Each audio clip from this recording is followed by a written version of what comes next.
날이 갈수록 높아져만 가는 기온, 시도 때도 없이 내리는 폭우와 폭설, 한정된 자원에도 불구하고 계속해서 늘어만 가는 인구수 등 인류에게 있어 지구는 부족하기 그지없는 행성이 되었고, 이제는 다른 행성으로 날이 갈수록 높아져만 가는 기온, 시도 때도 없이 내리는 폭우와 폭설, 한정된 자원에도 불구하고 계속해서 늘어만 가는 인구수 등 인류에게 있어 지구는 부족하기 그지없는 행성이 되었고, 이제는 다른 행성으로의 이주까지 고려하고 있죠. 하지만 야속하게도 현재 인류가 나아갈 행성은 마땅치 않으며 우주로 유인 우주선 하나 발사하기도 쉽지 않은 실정인데요. 일론 머스크의 스페이스X 덕에 우주 탐사선 발사가 비교적 쉬워졌다고 하더라도 문제는 그뿐만이 아니었습니다. 엄청난 노력의 자본의 투입 끝에 쏘아올린 우주 탐사선의 속도가 터무니없이 느리다는 것이었죠. 인류가 여지껏 쏘아올린 탐사선 중 가장 빠른 속도를 가지고 있는 것은 바로 태양 탐사선 파커 솔라 프로브호. 파커호는 플라이바이 혹은 스윙바이라 불리는 천체의 중력을 훔쳐 속도에 더하는 신기술로 시속 58만 6천 km에 도달했지만, 이 정도 속도는 빛의 속도의 대략 0.006% 정도 수준인 것을 감안하면 굉장히 느린 속도이죠. 때문에 우리는 우주상에서 가장 빠른 존재, 빛의 속도에 도달하기 위해 지금 이 시간도 피나는 노력을 하고 있지만, 현재 기술로서는 양성자 1g을 빛의 속도의 99.999999%에 도달하게 하는 데에만 휘발유 200억 리터를 소모해야 하는 최악의 기술력을 가지고 있습니다. 그렇기에 이제는 기존의 고전적인 방법을 가진 우주선이 아니라 지금까지는 없었던 새로운 패러다임의 우주선이 필요해졌는데요. 다행히 수많은 석학들은 뛰어난 두뇌로 신박한 아이디어를 떠올렸고, 그 차세대 우주선의 주요 동력원은 바로 돛이었죠. 아니, 모터가 발명되기 전 바다에서나 사용했던 돛을 우주에서 도대체 어떻게 사용한다는 것일까? 오늘 방구석에서 알아볼 과학, 드디어 과학자들이 발명한 광속 우주선, 지금 바로 시작합니다. 그렇다면 우리는 현재 우주를 어떻게 여행하고 있을까요? 제일 먼저 생각나는 건 역시 고전적인 방법, 로켓입니다. 연료를 연소해 발생하는 고온 고압의 가스를 분출하여 뉴턴의 3법칙, 작용 반작용 법칙에 의해 앞으로 나아가는 로켓은 강력한 출력 덕에 꽤나 오랜 기간 동안 신뢰받으며 선택받아 왔습니다. 하지만 강력한 장점과 더불어 한계점 역시 명확했는데요. 우리가 지구에서 탐사선을 발사할 때 탐사선에 실을 수 있는 연료의 양이 정해져 있다는 겁니다. 오랜 비행을 위해 탐사선에 많은 양의 연료를 싣게 되면 그만큼 지구궤도 위로 올려야 하는 탐사선의 무게가 무거워지기 때문에 원래보다 배는 많은 연료를 소모해야 하죠. 때문에 과학자들은 적은 양의 연료로 우주를 여행할 수 있는 방법을 강구하기 시작합니다. 그리고 그렇게 탄생한 것이 바로 이온 엔진이었죠. 이온 엔진은 아르곤이나 제논 혹은 크립톤 등의 추진제를 이온화하여 전기적 특성을 띠게 한 후 자기력을 이용하여 선체의 후방으로 빠르게 분사하여 추진력을 얻는 기관으로 이온이라는 이름답게 굉장히 약한 것이 큰 특징인데요. 실제로 이온 엔진의 출력은 처참할 정도로 약합니다. 이온 엔진이 내는 추력은 약 20에서 250mN인데 성인이 뀌는 방귀 한 방이 약 200mN의 추력이라는 것을 보면 굉장히 보잘것없는 수치이죠. 게다가 엔진 스스로의 무게를 지면에서 들어올릴 정도의 힘도 내지 못해 종이 한 장 떨어질 때의 힘만큼도 내지 못한다고 합니다. 때문에 이렇게 생각하실 수도 있을 텐데요. 연료의 양이 아무리 중요하다고 해도 그렇게 약해 빠진 걸 어디다가 써먹냐고 말이죠. 하지만 이온 엔진은 다른 것과는 확연하게 차별화되는 엄청난 장점을 가지고 있었습니다. 지구는 중력, 대기 등 물체의 운동을 방해하는 요소가 상당히 많지만 우주에는 그 어떤 것도 존재하지 않습니다. 다시 말해 지구에서는 그 힘이 너무나도 미약해 사용할 수 없을 정도이더라도 그것이 우주에 나가면 꽤나 유의미한 수준으로 사용할 수 있다는 것이죠. 그리고 다른 엔진 대비 굉장히 적은 출력으로 연비는 상상을 초월할 정도. 날이 갈수록 높아져만 가는 기온, 시도 때도 없이 내리는 폭우와 폭설, 한정된 자원에도 불구하고 계속해서 늘어만 가는 인구수 등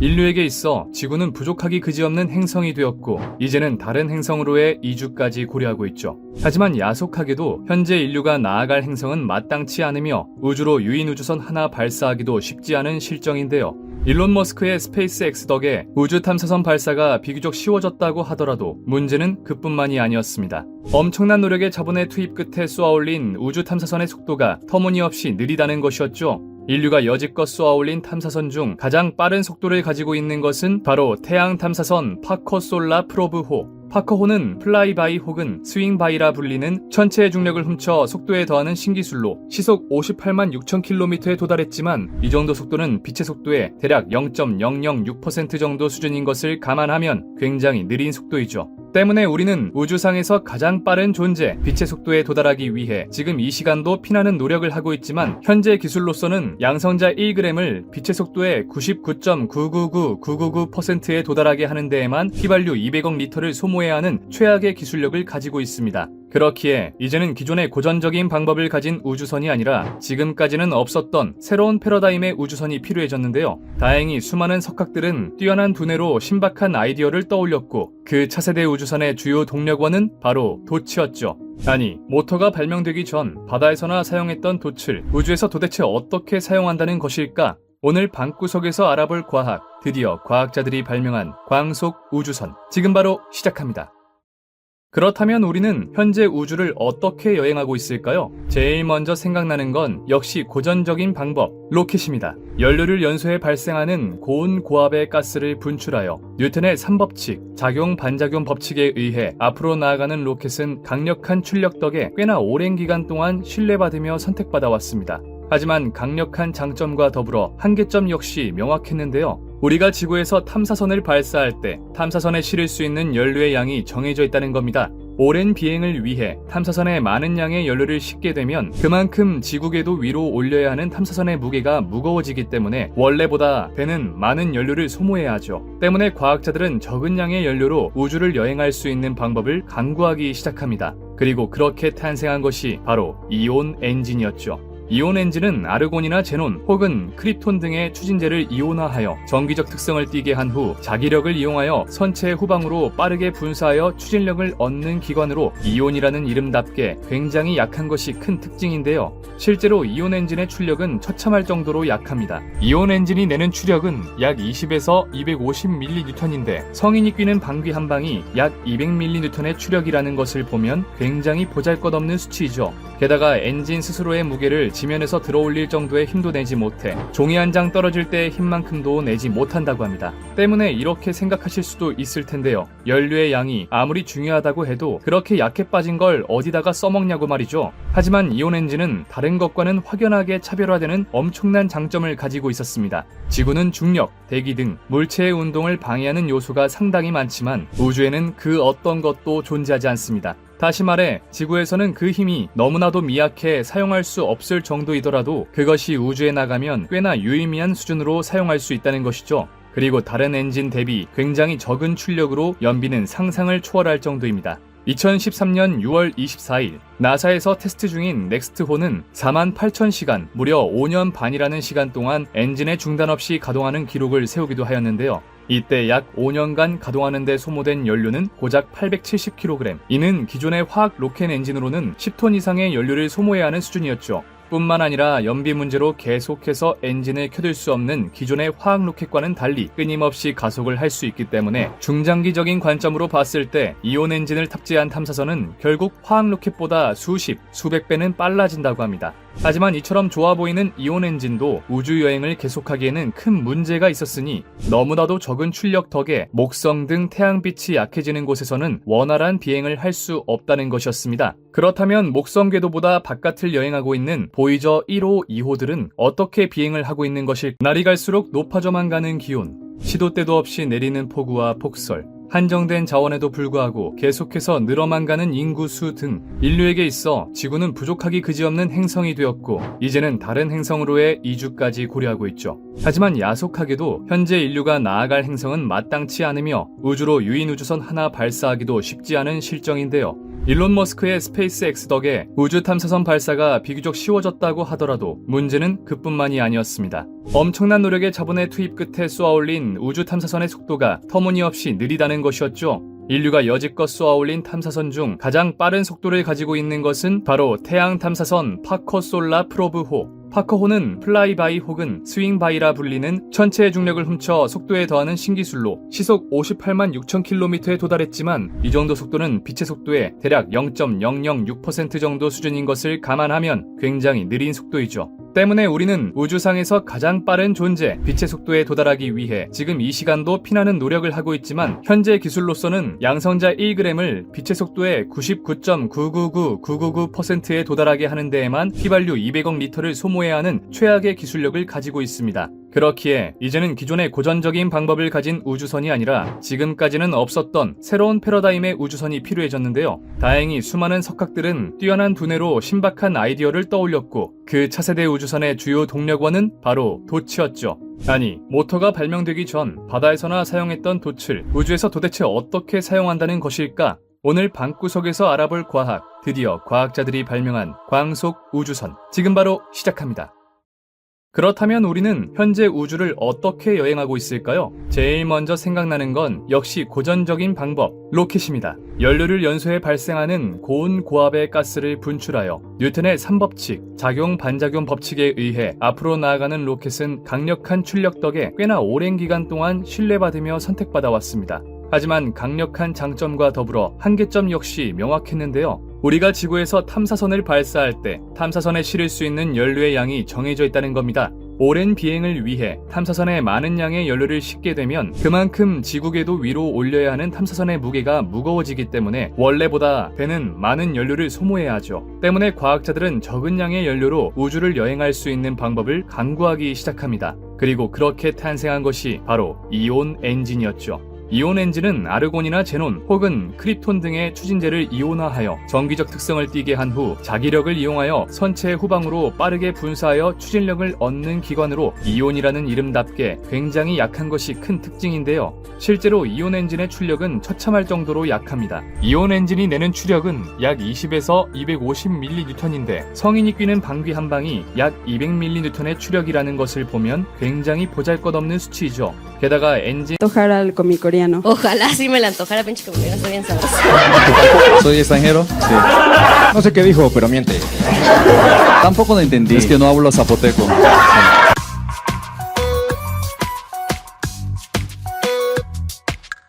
올라, 깨달 꼬미꼬입니다. 오늘도 무대에 가고 있습니다. 오늘은 또 로스트입니다. 이건 언제나 떨립니다. 뭐 로스트, 남을 까면서 관객들을 웃기는 거 되겠습니다. 이제 보통은 3대3에서 주장전은 정해져 있어서 내 상대방이 이제 2명 중에 1명이다 이렇게 해가지고 2명 거를 준비해서 가야 되는데 오늘 같은 경우에는 상대편이 미리 저를 지정했습니다. 그러니까 우리 주장한테 말해서 야, 나 꼬미꼬랑 하고 싶어 이렇게 해서 먼저 들이댄 상황이거든요. 그래서 이게 또 긴장감이 배가 되는 것 같습니다. 근데 평소에 이 친구는 제가 좀 친하게 지내는 친구예요. 그리고 굉장히 잘하는 친구입니다. 실력이 있는 친구라서 오늘은 굉장히 쉽지 않을 것 같습니다. 그래서 떨리면서 기대돼요. 떨리는 건 왜? 무대가 어려울 거니까. 기대되는 건 왜? 어려운 무대에서는 조회수가 잘 나오니까. 이게 반비례하는 게 있어. 내가 현실에서 힘들면은 유튜브에서 잘 되고 현실에서 행복하면 유튜브에서 안 되고 이런 게 있는 것 같아요. 그래서 오늘 좀 고전하는 모습 아마 제 예상은 보게 될 것 같습니다. 그래서 저도 이 친구를 대상으로 한번 로스트를 쥐어짜 봤는데 잘 안 나오더라고요. 그래서 일단은 제가 하나 짠 거 있고 팀원들이랑 같이 짠 게 있고 팀원이 아예 짜준 게 하나 있거든요. 한번 총알 3발 잘 장전해서 발사해 보도록 하겠습니다. 그럼 함께 가시죠. Vamos. 이미 시작했고요. 대기실입니다. 대기실. Bueno, ¿cómo te sientes, Ana Pao? Bien, preparada. Comicoreano, ¿tú cómo estás esta noche? Bien, preparado. Bueno, este equipo viene bien y preparado, entonces... Ok, veo que andas muy perra, pero no vayas a ladrar porque se le va a antojar al comicoreano. ¿Qué? ¿Qué? No entendí. Ojalá sí me la antojara, pinche comida, está bien sabroso. Aunque la tenga chiquita, no hay pedo. ¿Por qué no? Tus chistes como tus chichis nomás no te salen, pero bueno. Oigan, estoy tan cerca de Danisteria que me dan ganas de ir a vivir a Holbox, probar la ayahuasca y bailar desnuda alrededor de una fogata. Pero pues a mí no me abandonó mi papá, entonces pues...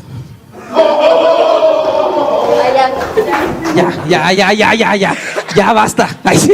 Entonces, Woko, cuente conmigo en 3, 2, 1, se lo llevan a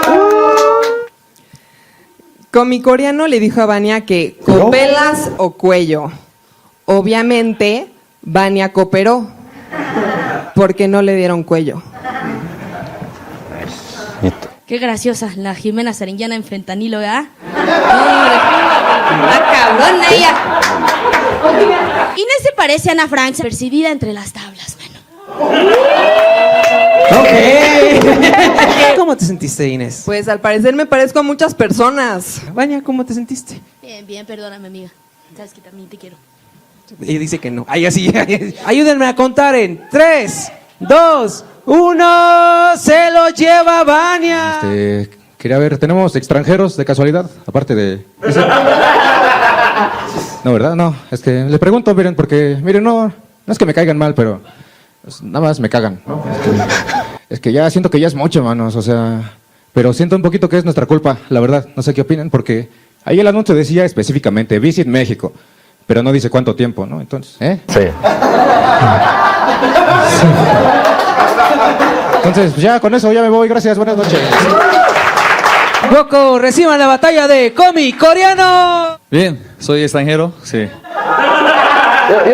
Gracias. Antojar al comicoreano. Ojalá sí me la antojara, pinche que me está bien sabroso. Soy extranjero, sí. No sé qué dijo, pero miente. Tampoco lo entendí. Es que no hablo zapoteco.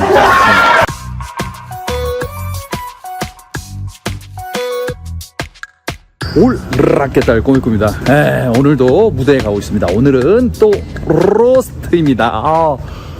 이건 언제나 떨립니다.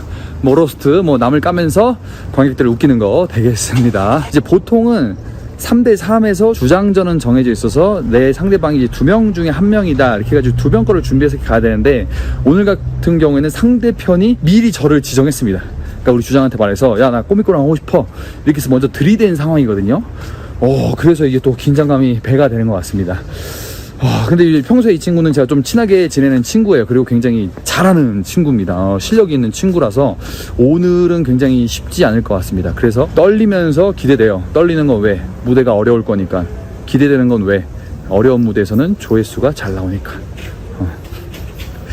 이게 반비례하는 게 있어. 내가 현실에서 힘들면은 유튜브에서 잘 되고, 현실에서 행복하면 유튜브에서 안 되고, 뭐 요런 게 있는 것 같아요. 그래서 오늘 좀 고전하는 모습 아마 제 예상은 보게 될 것 같습니다.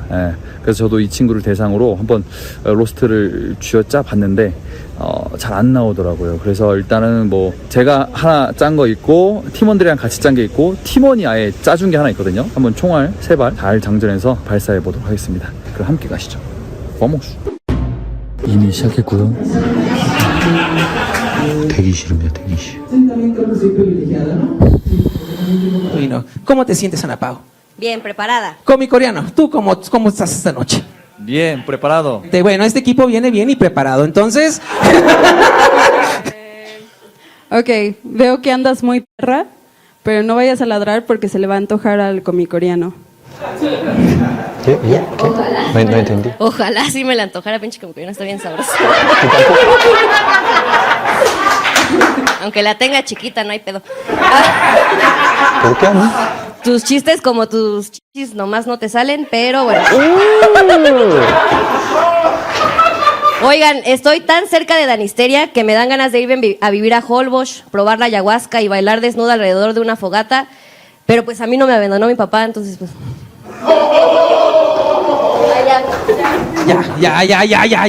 Ya basta. Ay, sí. Entonces, Woco, cuente conmigo en 3, 2, 1. Se lo llevan a Comicoreano le dijo a Vania que copelas o cuello. Obviamente, Vania cooperó porque no le dieron cuello. Listo. Qué graciosa, la Jimena Sariñana en fentanilo, ¿verdad? ¡Ah, cabrón, ella! Inés se parece a Ana Frank, percibida entre las tablas, bueno. Ok. ¿Cómo te sentiste, Inés? Antojar al comicoreano. Ojalá sí me la antojara, pinche que me está bien sabroso. Soy extranjero, sí. No sé qué dijo, pero miente. Tampoco lo entendí. Es que no hablo zapoteco.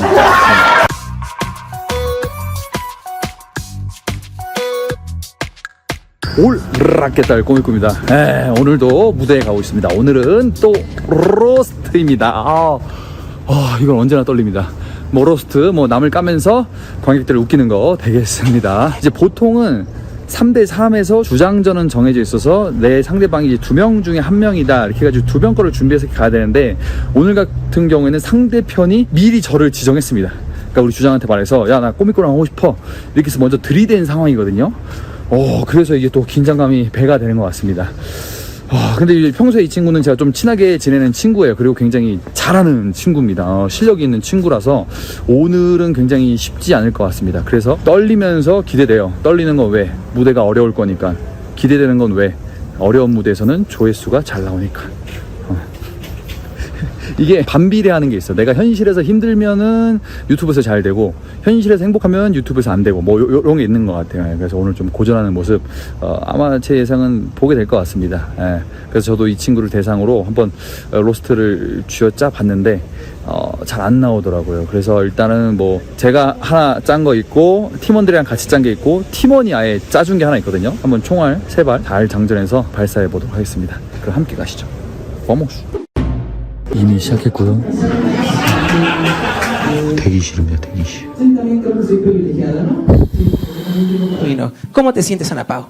Bien, preparada. Comi coreano, ¿tú cómo estás esta noche? Bien, preparado. Bueno, este equipo viene bien y preparado, entonces... Ok, veo que andas muy perra, pero no vayas a ladrar porque se le va a antojar al comicoreano. ¿Qué? ¿Qué? No entendí. Ojalá sí me la antojara, pinche como que no está bien sabrosa. Aunque la tenga chiquita, no hay pedo. ¿Por qué a mí? Tus chistes como tus chichis nomás no te salen, pero bueno. Oigan, estoy tan cerca de Danisteria que me dan ganas de ir a vivir a Holbox, probar la ayahuasca y bailar desnuda alrededor de una fogata. Pero pues a mí no me abandonó mi papá, entonces pues...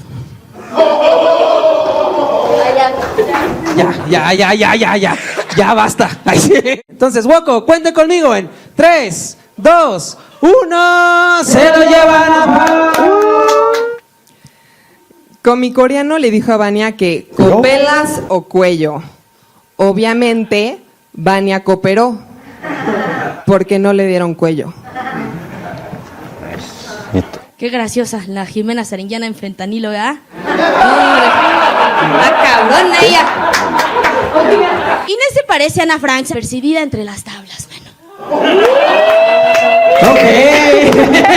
¿Cómo te sentiste, Inés? Pues al parecer me parezco a muchas personas. Vania, ¿cómo te sentiste? Bien, bien, perdóname, amiga. Sabes que también te quiero. Ella dice que no. Ay, así. Ayúdenme a contar en 3, 2, 1. Se lo lleva Vania. Quería ver, ¿tenemos extranjeros de casualidad? Aparte de... No, ¿verdad? No, es que le pregunto, miren, porque, miren, no es que me caigan mal, pero pues, nada más me cagan, ¿no? Es que ya siento que ya es mucho, manos, o sea... Pero siento un poquito que es nuestra culpa, la verdad. No sé qué opinan, porque ahí el anuncio decía específicamente, Visit México, pero no dice cuánto tiempo, ¿no? Entonces, Sí. Entonces, pues ya con eso ya me voy, gracias, buenas noches. Woko, reciban la batalla de Comicoreano. Bien, soy extranjero, sí. Gracias, hasta luego. Fuerte aplauso, Woko, para Comicoreano y para Carlos Cabrera. Woko, cuente conmigo en 3, 2, 1. Se lo lleva Carlos Cabrera. Hola. Ahí soy yo. Oh. Byung es lo que pasa cuando a una persona le dices muchas veces, cállate los ojos.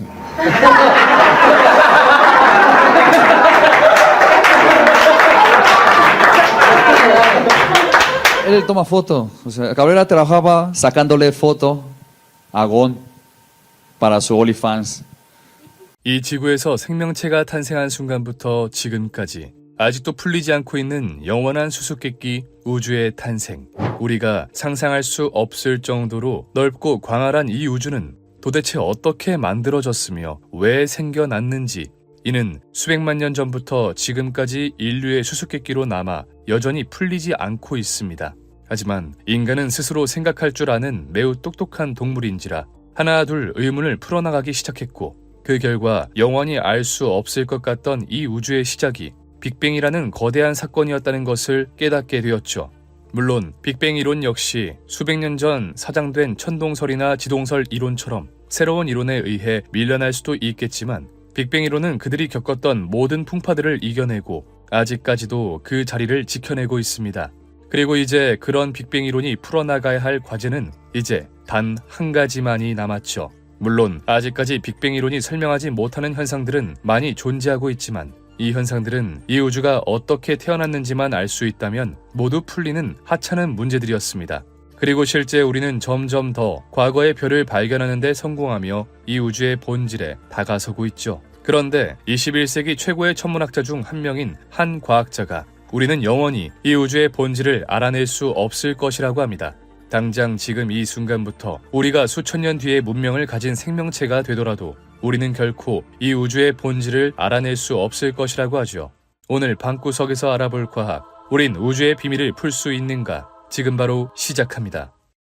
1915년 아인슈타인이 발표한 일반상대성 이론을 바탕으로 블랙홀의 존재를 예측해낸 슈바르츠 실트, 표면적이 0인 한 점으로 무한히 수축한다는 천체 블랙홀은 발표 당시 쉽게 믿어지지 않았지만 계속해서 블랙홀의 존재 가능성이 입증되면서 비로소 블랙홀 역시 하나의 천체로 인정받았죠.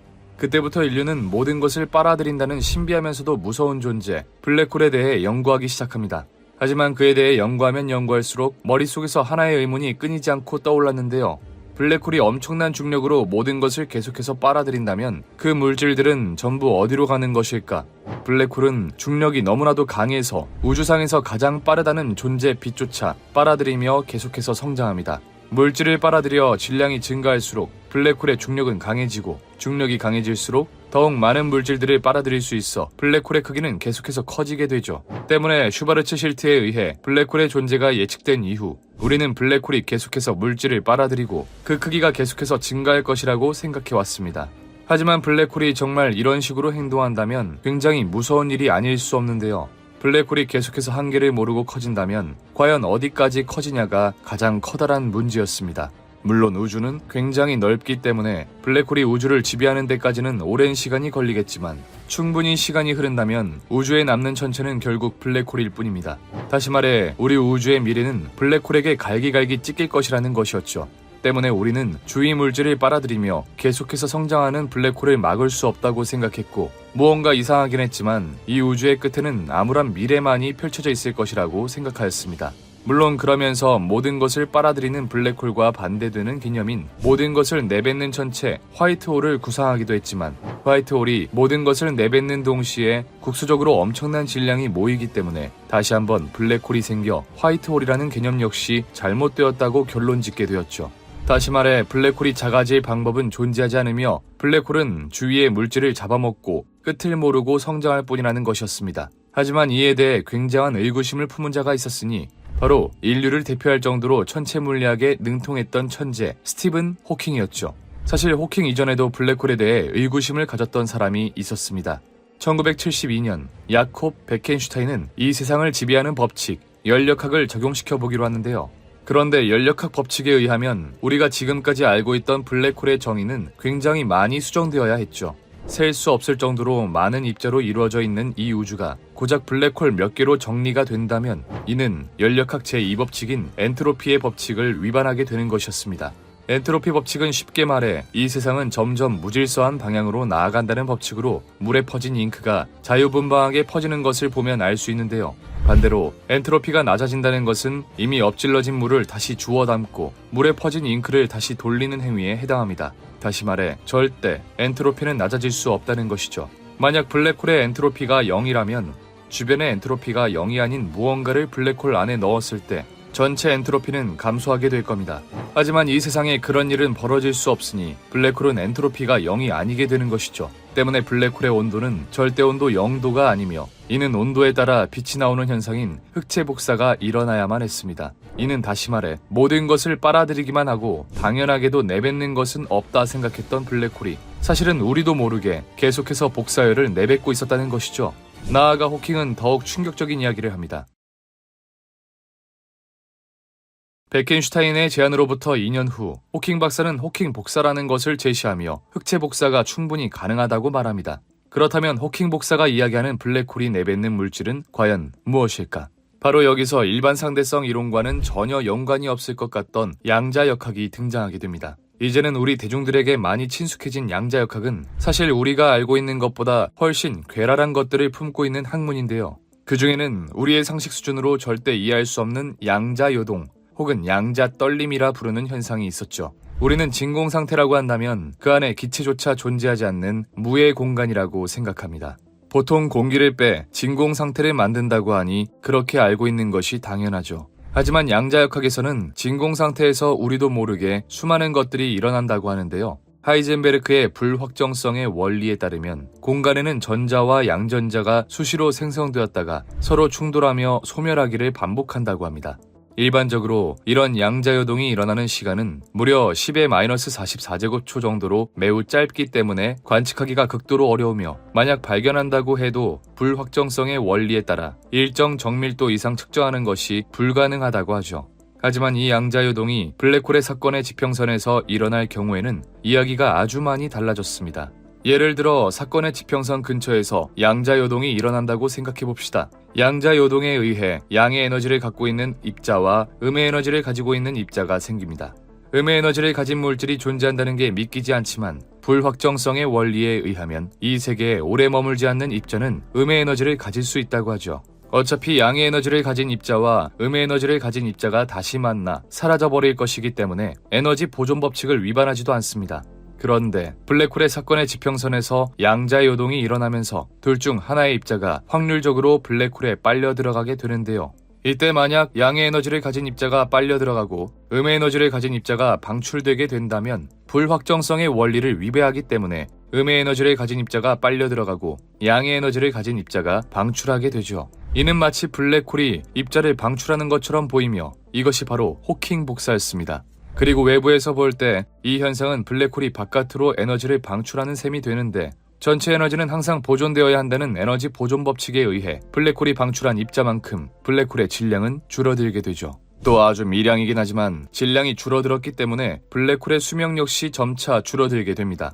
블랙홀이 무언가를 빨아들이기만 하는 것이 아니라 그와 동시에 입자를 내놓고 있다는 것은 당시 학계에서 굉장히 충격적인 주장이었는데요. 게다가 전혀 연관이 없을 것 같던 미시세계에서 일어나는 일에 일반 상대성 이론의 중력이 작용한다는 것을 밝혀내며 두 학문의 연관성마저 찾아버리고 말았죠. 하지만 이는 더 큰 논쟁을 불러일으키는 서막에 불과했으니 문제의 쟁점은 블랙홀이 사라진다는 것이었습니다. 우리는 무언가가 어떻게 형성되었는지 알기 위해 그것의 과거 흔적들을 조사하고는 합니다. 우리의 조상을 찾기 위해 땅속에 파묻혀 있는 화석들을 조사하고 과거 지구에 무슨 일이 있었는지를 알기 위해 지질을 분석하는 것처럼 말이죠. 때문에 우리는 우주의 비밀을 파헤치기 위해 수십억 년 전 발생한 빛을 통해 우주의 과거를 연구하고 있습니다. 그런데 그 빛은 수십억 년 전 우주에 존재했던 입자들이 만들어낸 별이 낸 빛일 텐데요. 현재 그 별은 다양한 방식으로 최후를 맞이했을 것이고 이 중 몇몇은 블랙홀이 되거나 블랙홀의 먹잇감이 되었을 겁니다. 때문에 블랙홀은 우리가 궁금해하고 찾고 싶은 것들을 머금고 있는 보물창고와 같은 것이고 이것이 바로 우리가 블랙홀 연구에 매진하는 이유이죠. 하지만 호킹 복사 이론의 발표 이후 우리는 초조해졌습니다. 그 전까지 블랙홀은 영원하며 정부를 가지고 있는 입자는 갈기갈기 찢어질지언정 블랙홀 속 안에 정부는 여전히 있을 것이라 생각했습니다. 여기서 말하는 정부는 우리가 생각하는 종이 문서, 책 같은 것이 아니라 이 입자가 몇 도에 얼고 몇 도에 끓는지, 어떤 성질을 가지고 있으며 누구와 궁합이 잘 맞아 결합하는지 등의 입자의 성질 같은 정보였죠. 만약 시간이 흘러 우리가 이 정보를 제대로 해석할 수 있는 날이 오게 된다면 이 입자가 138억 년 전에는 무엇을 이 지구에서 생명체가 탄생한 순간부터 지금까지 아직도 풀리지 않고 있는 영원한 수수께끼 우주의 탄생. 우리가 상상할 수 없을 정도로 넓고 광활한 이 우주는 도대체 어떻게 만들어졌으며 왜 생겨났는지 이는 수백만 년 전부터 지금까지 인류의 수수께끼로 남아 여전히 풀리지 않고 있습니다.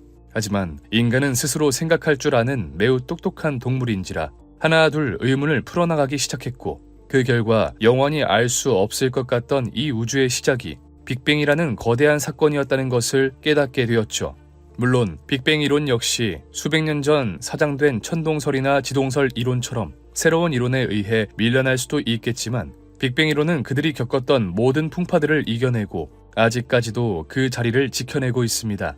그리고 이제 그런 빅뱅 이론이 풀어나가야 할 과제는 이제 단 한 가지만이 남았죠. 물론 아직까지 빅뱅 이론이 설명하지 못하는 현상들은 많이 존재하고 있지만 이 현상들은 이 우주가 어떻게 태어났는지만 알 수 있다면 모두 풀리는 하찮은 문제들이었습니다. 그리고 실제 우리는 점점 더 과거의 별을 발견하는 데 성공하며 이 우주의 본질에 다가서고 있죠. 그런데 21세기 최고의 천문학자 중 한 명인 한 과학자가 우리는 영원히 이 우주의 본질을 알아낼 수 없을 것이라고 합니다. 당장 지금 이 순간부터 우리가 수천 년 뒤에 문명을 가진 생명체가 되더라도 우리는 결코 이 우주의 본질을 알아낼 수 없을 것이라고 하죠. 오늘 방구석에서 알아볼 과학, 우린 우주의 비밀을 풀 수 있는가? 지금 바로 시작합니다. 1915년 아인슈타인이 발표한 일반상대성 이론을 바탕으로 블랙홀의 존재를 예측해낸 슈바르츠 실트, 표면적이 0인 한 점으로 무한히 수축한다는 천체 블랙홀은 발표 당시 쉽게 믿어지지 않았지만 계속해서 블랙홀의 존재 가능성이 입증되면서 비로소 블랙홀 역시 하나의 천체로 인정받았죠. 그때부터 인류는 모든 것을 빨아들인다는 신비하면서도 무서운 존재 블랙홀에 대해 연구하기 시작합니다. 하지만 그에 대해 연구하면 연구할수록 머릿속에서 하나의 의문이 끊이지 않고 떠올랐는데요. 블랙홀이 엄청난 중력으로 모든 것을 계속해서 빨아들인다면 그 물질들은 전부 어디로 가는 것일까? 블랙홀은 중력이 너무나도 강해서 우주상에서 가장 빠르다는 존재 빛조차 빨아들이며 계속해서 성장합니다. 물질을 빨아들여 질량이 증가할수록 블랙홀의 중력은 강해지고 중력이 강해질수록 더욱 많은 물질들을 빨아들일 수 있어 블랙홀의 크기는 계속해서 커지게 되죠. 때문에 슈바르츠 실트에 의해 블랙홀의 존재가 예측된 이후 우리는 블랙홀이 계속해서 물질을 빨아들이고 그 크기가 계속해서 증가할 것이라고 생각해왔습니다. 하지만 블랙홀이 정말 이런 식으로 행동한다면 굉장히 무서운 일이 아닐 수 없는데요. 블랙홀이 계속해서 한계를 모르고 커진다면 과연 어디까지 커지냐가 가장 커다란 문제였습니다. 물론 우주는 굉장히 넓기 때문에 블랙홀이 우주를 지배하는 데까지는 오랜 시간이 걸리겠지만 충분히 시간이 흐른다면 우주에 남는 천체는 결국 블랙홀일 뿐입니다. 다시 말해 우리 우주의 미래는 블랙홀에게 갈기갈기 찢길 것이라는 것이었죠. 때문에 우리는 주위 물질을 빨아들이며 계속해서 성장하는 블랙홀을 막을 수 없다고 생각했고 무언가 이상하긴 했지만 이 우주의 끝에는 암울한 미래만이 펼쳐져 있을 것이라고 생각하였습니다. 물론 그러면서 모든 것을 빨아들이는 블랙홀과 반대되는 개념인 모든 것을 내뱉는 천체 화이트홀을 구상하기도 했지만 화이트홀이 모든 것을 내뱉는 동시에 국수적으로 엄청난 질량이 모이기 때문에 다시 한번 블랙홀이 생겨 화이트홀이라는 개념 역시 잘못되었다고 결론짓게 되었죠. 다시 말해 블랙홀이 작아질 방법은 존재하지 않으며 블랙홀은 주위의 물질을 잡아먹고 끝을 모르고 성장할 뿐이라는 것이었습니다. 하지만 이에 대해 굉장한 의구심을 품은 자가 있었으니 바로 인류를 대표할 정도로 천체 물리학에 능통했던 천재 스티븐 호킹이었죠. 사실 호킹 이전에도 블랙홀에 대해 의구심을 가졌던 사람이 있었습니다. 1972년 야콥 베켄슈타인은 이 세상을 지배하는 법칙, 연력학을 적용시켜 보기로 하는데요. 그런데 연력학 법칙에 의하면 우리가 지금까지 알고 있던 블랙홀의 정의는 굉장히 많이 수정되어야 했죠. 셀 수 없을 정도로 많은 입자로 이루어져 있는 이 우주가 고작 블랙홀 몇 개로 정리가 된다면 이는 연력학 제2법칙인 엔트로피의 법칙을 위반하게 되는 것이었습니다. 엔트로피 법칙은 쉽게 말해 이 세상은 점점 무질서한 방향으로 나아간다는 법칙으로 물에 퍼진 잉크가 자유분방하게 퍼지는 것을 보면 알 수 있는데요. 반대로 엔트로피가 낮아진다는 것은 이미 엎질러진 물을 다시 주워 담고 물에 퍼진 잉크를 다시 돌리는 행위에 해당합니다. 다시 말해 절대 엔트로피는 낮아질 수 없다는 것이죠. 만약 블랙홀의 엔트로피가 0이라면 주변의 엔트로피가 0이 아닌 무언가를 블랙홀 안에 넣었을 때 전체 엔트로피는 감소하게 될 겁니다. 하지만 이 세상에 그런 일은 벌어질 수 없으니 블랙홀은 엔트로피가 0이 아니게 되는 것이죠. 때문에 블랙홀의 온도는 절대온도 0도가 아니며 이는 온도에 따라 빛이 나오는 현상인 흑체 복사가 일어나야만 했습니다. 이는 다시 말해 모든 것을 빨아들이기만 하고 당연하게도 내뱉는 것은 없다 생각했던 블랙홀이 사실은 우리도 모르게 계속해서 복사열을 내뱉고 있었다는 것이죠. 나아가 호킹은 더욱 충격적인 이야기를 합니다. 베켄슈타인의 제안으로부터 2년 후 호킹 박사는 호킹 복사라는 것을 제시하며 흑체 복사가 충분히 가능하다고 말합니다. 그렇다면 호킹 복사가 이야기하는 블랙홀이 내뱉는 물질은 과연 무엇일까? 바로 여기서 일반 상대성 이론과는 전혀 연관이 없을 것 같던 양자역학이 등장하게 됩니다. 이제는 우리 대중들에게 많이 친숙해진 양자역학은 사실 우리가 알고 있는 것보다 훨씬 괴랄한 것들을 품고 있는 학문인데요. 그 중에는 우리의 상식 수준으로 절대 이해할 수 없는 양자요동 혹은 양자 떨림이라 부르는 현상이 있었죠. 우리는 진공 상태라고 한다면 그 안에 기체조차 존재하지 않는 무의 공간이라고 생각합니다. 보통 공기를 빼 진공 상태를 만든다고 하니 그렇게 알고 있는 것이 당연하죠. 하지만 양자역학에서는 진공 상태에서 우리도 모르게 수많은 것들이 일어난다고 하는데요. 하이젠베르크의 불확정성의 원리에 따르면 공간에는 전자와 양전자가 수시로 생성되었다가 서로 충돌하며 소멸하기를 반복한다고 합니다. 일반적으로 이런 양자요동이 일어나는 시간은 무려 10의 마이너스 44제곱초 정도로 매우 짧기 때문에 관측하기가 극도로 어려우며 만약 발견한다고 해도 불확정성의 원리에 따라 일정 정밀도 이상 측정하는 것이 불가능하다고 하죠. 하지만 이 양자요동이 블랙홀의 사건의 지평선에서 일어날 경우에는 이야기가 아주 많이 달라졌습니다. 예를 들어 사건의 지평선 근처에서 양자요동이 일어난다고 생각해봅시다. 양자요동에 의해 양의 에너지를 갖고 있는 입자와 음의 에너지를 가지고 있는 입자가 생깁니다. 음의 에너지를 가진 물질이 존재한다는 게 믿기지 않지만 불확정성의 원리에 의하면 이 세계에 오래 머물지 않는 입자는 음의 에너지를 가질 수 있다고 하죠. 어차피 양의 에너지를 가진 입자와 음의 에너지를 가진 입자가 다시 만나 사라져버릴 것이기 때문에 에너지 보존 법칙을 위반하지도 않습니다. 그런데 블랙홀의 사건의 지평선에서 양자요동이 일어나면서 둘 중 하나의 입자가 확률적으로 블랙홀에 빨려 들어가게 되는데요. 이때 만약 양의 에너지를 가진 입자가 빨려 들어가고 음의 에너지를 가진 입자가 방출되게 된다면 불확정성의 원리를 위배하기 때문에 음의 에너지를 가진 입자가 빨려 들어가고 양의 에너지를 가진 입자가 방출하게 되죠. 이는 마치 블랙홀이 입자를 방출하는 것처럼 보이며 이것이 바로 호킹 복사였습니다. 그리고 외부에서 볼 때 이 현상은 블랙홀이 바깥으로 에너지를 이 지구에서 생명체가 탄생한 순간부터 지금까지 아직도 풀리지 않고 있는 영원한 수수께끼 우주의 탄생. 우리가 상상할 수 없을 정도로 넓고 광활한 이 우주는 도대체 어떻게 만들어졌으며 왜 생겨났는지 이는 수백만 년 전부터 지금까지 인류의 수수께끼로 남아 여전히 풀리지 않고 있습니다. 하지만 인간은 스스로 생각할 줄 아는 매우 똑똑한 동물인지라 하나둘 의문을 풀어나가기 시작했고 그 결과 영원히 알 수 없을 것 같던 이 우주의 시작이 빅뱅이라는 거대한 사건이었다는 것을 깨닫게 되었죠. 물론 빅뱅 이론 역시 수백 년 전 사장된 천동설이나 지동설 이론처럼 새로운 이론에 의해 밀려날 수도 있겠지만 빅뱅 이론은 그들이 겪었던 모든 풍파들을 이겨내고 아직까지도 그 자리를 지켜내고 있습니다. 그리고 이제 그런 빅뱅 이론이 풀어나가야 할 과제는 이제 단 한 가지만이 남았죠. 물론 아직까지 빅뱅 이론이 설명하지 못하는 현상들은 많이 존재하고 있지만 이 현상들은 이 우주가 어떻게 태어났는지만 알 수 있다면 모두 풀리는 하찮은 문제들이었습니다. 그리고 실제 우리는 점점 더 과거의 별을 발견하는 데 성공하며 이 우주의 본질에 다가서고 있죠. 그런데 21세기 최고의 천문학자 중 한 명인 한 과학자가 우리는 영원히 이 우주의 본질을 알아낼 수 없을 것이라고 합니다.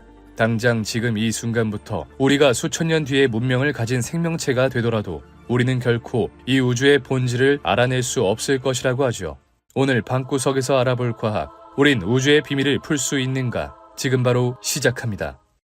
1915년 아인슈타인이 발표한 일반 상대성 이론을 바탕으로 블랙홀의 존재를 예측해낸 슈바르츠 실트, 표면적이 0인 한 점으로 무한히 수축한다는 천체 블랙홀은 발표 당시 쉽게 믿어지지 않았지만 계속해서 블랙홀의 존재 가능성이 입증되면서 비로소 블랙홀 역시 하나의 천체로 인정받았죠.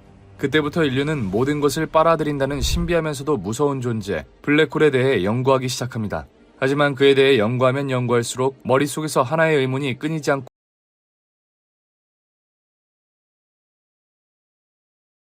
지금으로부터 약 2000년 전 한창 인류의 문명이 꽃피우던 시기, 인류는 인류 역사상 최초의 번영기를 누리며 하루 벌어 하루 먹는 삶을 간신히 면하게 되었습니다. 그리고 이렇게 여유가 생기자 몇몇 사람들은 문득 이런 생각을 하게 됩니다. 우리는 무엇 때문에 이렇게 열심히 살아왔나? 무엇이 우리를 이렇게 힘들게 하였나? 도대체 어떤 것이 우리를 이런 힘든 세상에 태어나게 하였나? 이러한 질문은 꼬리에 꼬리를 물고 증폭되었고 이내 이 관심은 자연의 본질에까지 옮겨가게 됩니다. 그 관심은 어느덧 하루 중 절반의 시간을 환하게 밝혀주는 빛으로 옮겨갔고 학자들은 수세기에 걸쳐 빛의 본질에 대해 연구했죠. 그 과정에서 빛은 단순히 자연적으로 존재하는 것이라거나 우리가 눈을 떴을 때에만 물체를 관측할 수 있기 때문에 빛은 우리의 눈에서 시작된다라는 지금으로서는 이해할 수 없는 주장들이 나왔죠. 하지만 17세기, 이때부터 인류는 조금 더 빛을 본격적으로 연구하기 시작합니다. 빛을 단순히 신성적인 존재로만 보는 것을 넘어 빛이 발생하는 이유, 빛이 시작되는 곳, 빛의 특징, 속성 등 빛의 모든 것을 속속들이 알아내려고 했죠. 그 결과 빛에 대한 가설은 총 2가지의 선택지로 좁혀지게 되는데요. 그중 하나는 빛을 다른 물질들처럼 잘게 쪼개다 보면 작은 입자 알갱이로 구성되어 있다는 빛의 입자설이었고, 또 다른 하나는 빛이 마치 파동처럼 움직인다는 빛의 파동설이었습니다.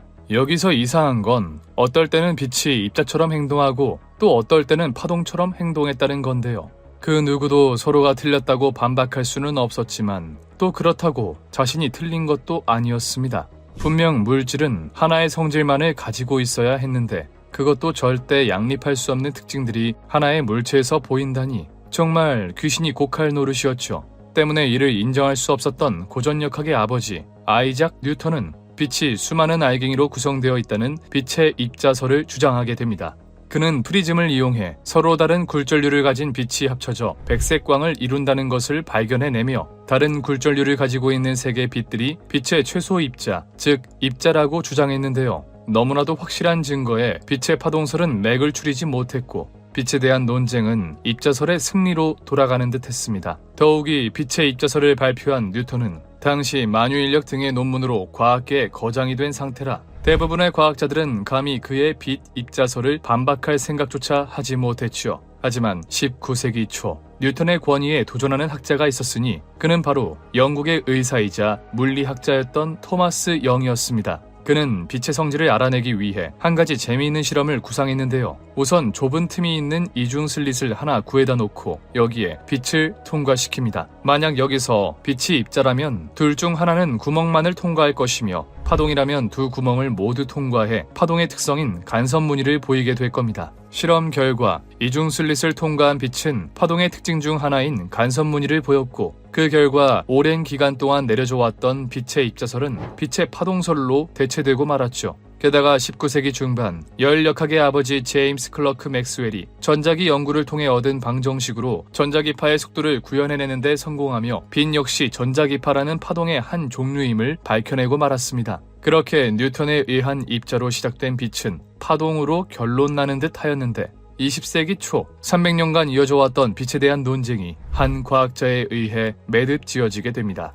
바로 인류 역사상 최고의 물리학자 알버트 아인슈타인이었죠. 아인슈타인은 1905년 광전효과, 브라운 운동, 특수상대성 이론이라는 어마어마한 논문을 발표하며 세상을 놀라게 하였는데요. 그 중에서 광전효과는 논문은 빛이 입자이면서도 또 동시에 파동일 수도 있다는 아주 놀라운 이야기를 하게 됩니다. 그 전까지만 해도 어떠한 물체가 두 가지의 성질을 지니고 있다는 것은 상상조차 할 수 없는 일이었는데 우리 주변에서 가장 쉽게 볼 수 있는 지금 이 시간도 보고 있는 이 빛이 두 가지 성질을 동시에 갖고 있지 않으면 이 세상에서 일어나는 일을 설명할 수 없었습니다. 게다가 더욱 놀라운 건 빛이 입자인지 파동인지 결정하는 것은 신이나 어떤 초월적인 존재가 하는 것이 아니라 사람, 동물, 식물, 그 누구든 관측이라는 행위를 하는 순간 하나의 성질로 정해진다는 마법과도 같은 성질을 가지고 있었죠. 그리고 곧 이는 빛뿐만 아니라 전자와 같이 입자로 이루어진 물질이 파동적 특성 또한 가지고 있을 수 있다는 물질파의 개념으로 이어지게 되는데요. 그 결과 아인슈타인이 일생을 바쳐 반대했지만 결국 성공적으로 자리 잡아버린 학문, 양자역학이 탄생하게 됩니다. 그렇다면 과연 그 양자역학은 무엇을 말하는 학문일까? 또 어떤 이야기를 우리에게 숨기고 있을까?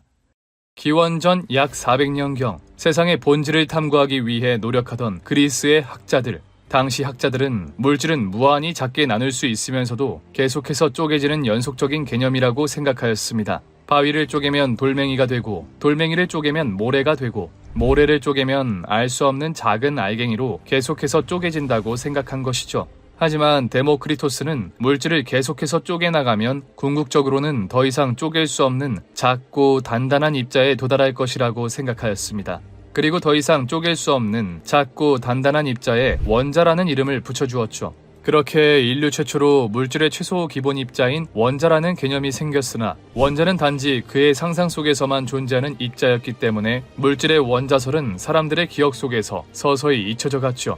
그 후 약 2000여 년 이상이 흐른 1803년 영국의 물리학자 돌턴은 공식적으로 세상의 원자설을 발표하게 되는데요. 돌턴은 모든 물질은 더 이상 쪼갤 수 없는 원자로 되어 있으며 원자의 종류가 다르면 크기와 질량이 달라진다고 주장하였죠. 물론 어디까지 처음 나온 이론인 만큼 보완할 부분이 많았지만 돌턴의 원자설 덕에 물질의 기본 입자는 원자라는 생각이 자리 잡게 되었습니다. 그중 가장 치명적인 약점은 최소 입자라고 생각했던 원자 안에도 여러 입자들이 있었다는 것이었는데요.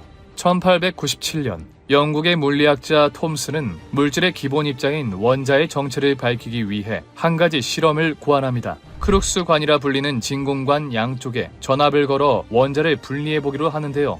놀랍게도 실험 결과 원자 안에는 음극을 가지고 있는 새로운 무언가가 들어있었고 곧 그 무언가에 전자라는 이름을 붙여주게 되죠. 이때부터 더 이상 나눌 수 없다는 원자에 대한 관념은 깨졌고 이제는 이 원자가 어떻게 구성되어 있느냐를 중점적으로 다루기 시작했습니다. 원자 안에 양극을 띠는 양전하와 음극을 띠는 전자가 원자 안에 들어있다는 사실을 바탕으로 마치 양전하라는 거대한 빵에 전자라는 작은 건포도가 박혀있는 모양으로 최초의 원자 모형을 만들어냈는데요. 그의 모형에 의하면 전자가 움직임 없이 정지되어 있는 인상을 주지만 전자는 양전하에 이곳저곳을 파고들며 자유로이 움직일 수 있는 상태이긴 했다고 합니다. 그 결과 톰슨은 최초의 원자의 모형을 만들어냈다는 공로로 노벨 물리학상을 수상하게 되는데 1911년 톰슨의 제자 러더퍼드가 스승님의 원자 모형을 정면으로 반박하고 나섰죠. 러더퍼드는 실험을 통해 원자 내부 아주 좁은 공간에 플러스 전하가 몰려있다는 것을 발견하게 됩니다. 톰슨의 모형대로라면 플러스 전하를 띠는 양성자에 마이너스 전하를 띠는 전자가 박혀 있어야 하는데 그와는 달리 플러스 극끼리 모여있는 정체를 알 수 없는 높은 질량의 물질이 있었던 것이죠. 그에 따라 러더퍼드는 스승님 톰슨의 원자 모형을 조금 더 발전시켜 새로운 원자 모형을 제시하는데요. 이 원자 모형은 우리가 흔히 알고 있는 원자의 모습 혹은 양성자와 전자의 모습으로 마치 행성들이 태양 주위를 회전하는 것처럼 전자도 양성자의 주위를 빙빙 돌고 있을 것이라 생각했습니다. 이 모형은 현재까지도 학생들을 가르치는 데 꽤나 유용하게 사용되는 모형으로 이처럼 양성자와 전자의 관계를 명확하게 나타내는 그림은 찾기 힘들었는데요. 하지만 문제는 러더퍼드의 모형이 치명적인 약점을 안고 있었다는 것이었습니다. 자석만 봐도 플러스 극과 마이너스 극은 서로를 강하게 끌어당기는데요. 그에 따라 플러스 전하를 띠고 있는 원자 핵과 마이너스 전하를 띠고 있는 전자는 서로 끌어당기는 인력이 작용해 전자와 양성자는 서로 달라붙어야 했죠. 그런데 러더퍼드의 원자 모형을 보면 전자가 원자 핵의 일정한 궤도를 계속해서 돌고 있고 전자가 원자 핵 쪽으로 끌려가지도 않습니다. 그렇다면 플러스 극을 띠고 있는 원자 핵과 마이너스 극을 띠고 있는 전자는 어째서 그 거리를 유지할 수 있는 걸까요? 이들이 일정한 거리를 두고 계속해서 움직이고 있다는 건 그 거리를 유지하기 위해 에너지를 쓰고 있다는 건데 그 에너지는 또 어디서 나오는 걸까요? 만약 그런 방식으로 전자가 궤도를 유지하고 있는 거라면 맥스웰의 파동방정식에 따라 매우 무시무시한 결론이 나게 되는데 파동방정식에 따르면 회전운동하는 전자는 전자기파를 방출할 수밖에 없고 방출하는 에너지만큼 전자의 에너지도 줄어들게 됩니다. 그리고 결국엔 에너지를 잃은 전자가 자신의 궤도를 유지하지 못해 원자 핵에 끌려 들어가야만 했죠. 그렇게 된다면 세상에 존재하는 모든 원자들은 일정 시간이 지나 모두 붕괴하게 되고 우리의 몸도 지구도 태양도 먼지가 되어 사라지고 말 겁니다. 하지만 다행히도 우리 주변에서 그러한 일은 벌어지고 있지 않은데요. 러더퍼드의 모형은 톰슨의 모형에 비해 확실히 정교하고 많은 물리 현상을 설명해 주었지만 원자가 궤도를 유지하는 이유는 도저히 설명할 길이 없었습니다. 그런데 그때 러더퍼드의 제자 한 명이 생각지도 못한 방식으로 문제에 접근하는데요. 바로 양자역학의 아버지 닐스 보어였죠. 아무리 봐도 러더퍼드의 모형이 틀리지 않았다 생각했던 그는 이를 대체할 새로운 모형을 제시하는 대신 원자가 붕괴되지 않는 이유를 찾아보기로 합니다. 그리고는 붕괴되지 않는 전자들을 정상 상태, 쉽게 말해 안정된 상태에 있다고 보았는데요. 보어는 전자들이 안정된 상태에 있기 때문에 에너지를 방출하지 않고도 궤도를 유지할 수 있다고 보았고 전자들이 안정적으로 있을 수 있는 궤도는 따로 정해져 있으며 이들은 띄엄띄엄 존재한다고 생각했습니다. 쉽게 말해 전자는 정해진 궤도만을 돌 수 있고 궤도와 궤도 사이에는 무슨 일이 있어도 전자가 존재할 수 없다는 말이었죠. 여기서 놀라운 것은 전자가 궤도를 바꿀 때 그 어떠한 과정도 없이 순식간에 궤도를 점프한다는 것이었습니다. 예를 들자면 태양을 중심으로 돌던 지구가 순식간에 화성 궤도로 이동하고 또 해왕성 궤도로 이동한다는 것이었죠. 하지만 이러한 현상은 당연히 쉽게 받아들일 수 없었는데요. 우리 주위에서 운동하는 물체들은 A 지점에서 B 지점으로 이동할 때 순간 이동하는 것이 아니라 A와 B 사이에 놓인 공간을 거쳐 이동하기 때문이었죠. 비록 보어의 세 번째 원자 모형이 양자 세계의 신비한 일들을 완벽하게 설명해주긴 했지만 그 이유를 정확히 알 수 없다는 한계점으로 수많은 과학자들의 타겟이 되고 맙니다. 그런데 이 시기 풀리지 않을 것 같던 전자의 비밀이 아주 우연한 계기로 풀리게 되는데요. 당시 과학계에서 원자 모형은 누구나 주목하는 아주 핫한 주제였고 프랑스의 과학자 루이 드 브로이 역시 이 문제를 파고들었죠.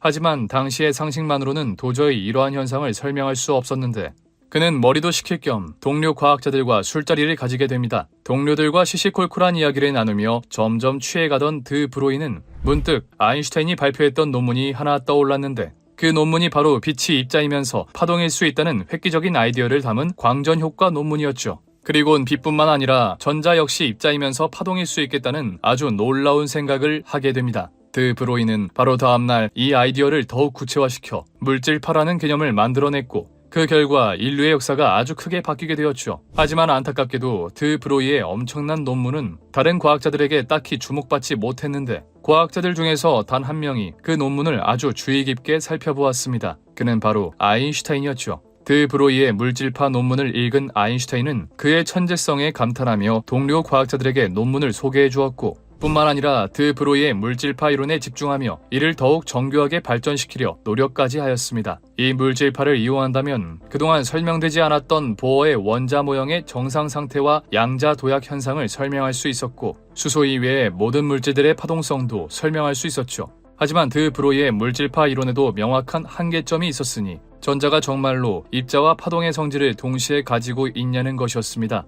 물질이 정말로 입자와 파동의 상태를 모두 가지고 있는 것이라면 살짝 머리가 아파지긴 하겠지만 지금까지 설명되지 않았던 현상들이 모두 해결이 되는데 또 여기서 문제는 입자가 두 가지의 상태를 모두 가지고 있다는 것을 어떻게 증명해내느냐였죠. 그런데 이 문제는 의외로 쉽게 풀렸습니다. 물질파 이론이 발표된 지 겨우 3년밖에 지나지 않은 1927년 당시 벨 연구소에 일하고 있던 클린턴 데이비슨과 레스터 거먼은 실험을 통해 물질파 이론을 증명해냈죠. 그들은 예전에 토마스 영이 이중슬릿 실험을 통해 빛의 파동성을 증명한 것에 영감을 받아 모든 실험 조건을 동일하게 하되 이번에는 빛 대신 전자를 발사했습니다. 전자가 입자라고 생각한 그들은 어떤 전자는 벽에 맞고 튕겨져 나가고 또 어떤 전자는 두 구멍 중 하나를 선택해 벽 뒤에 있는 스크린에 도착할 것이라고 믿었죠. 하지만 실험 결과 그 누구도 예상하지 못한 데이터가 나왔는데요. 빛이 입자라는 우리의 예상대로라면 뒤에 있는 판자에는 두 개의 구멍을 지나 전자들이 달라붙어 두 개의 줄무늬가 생겨야 했습니다.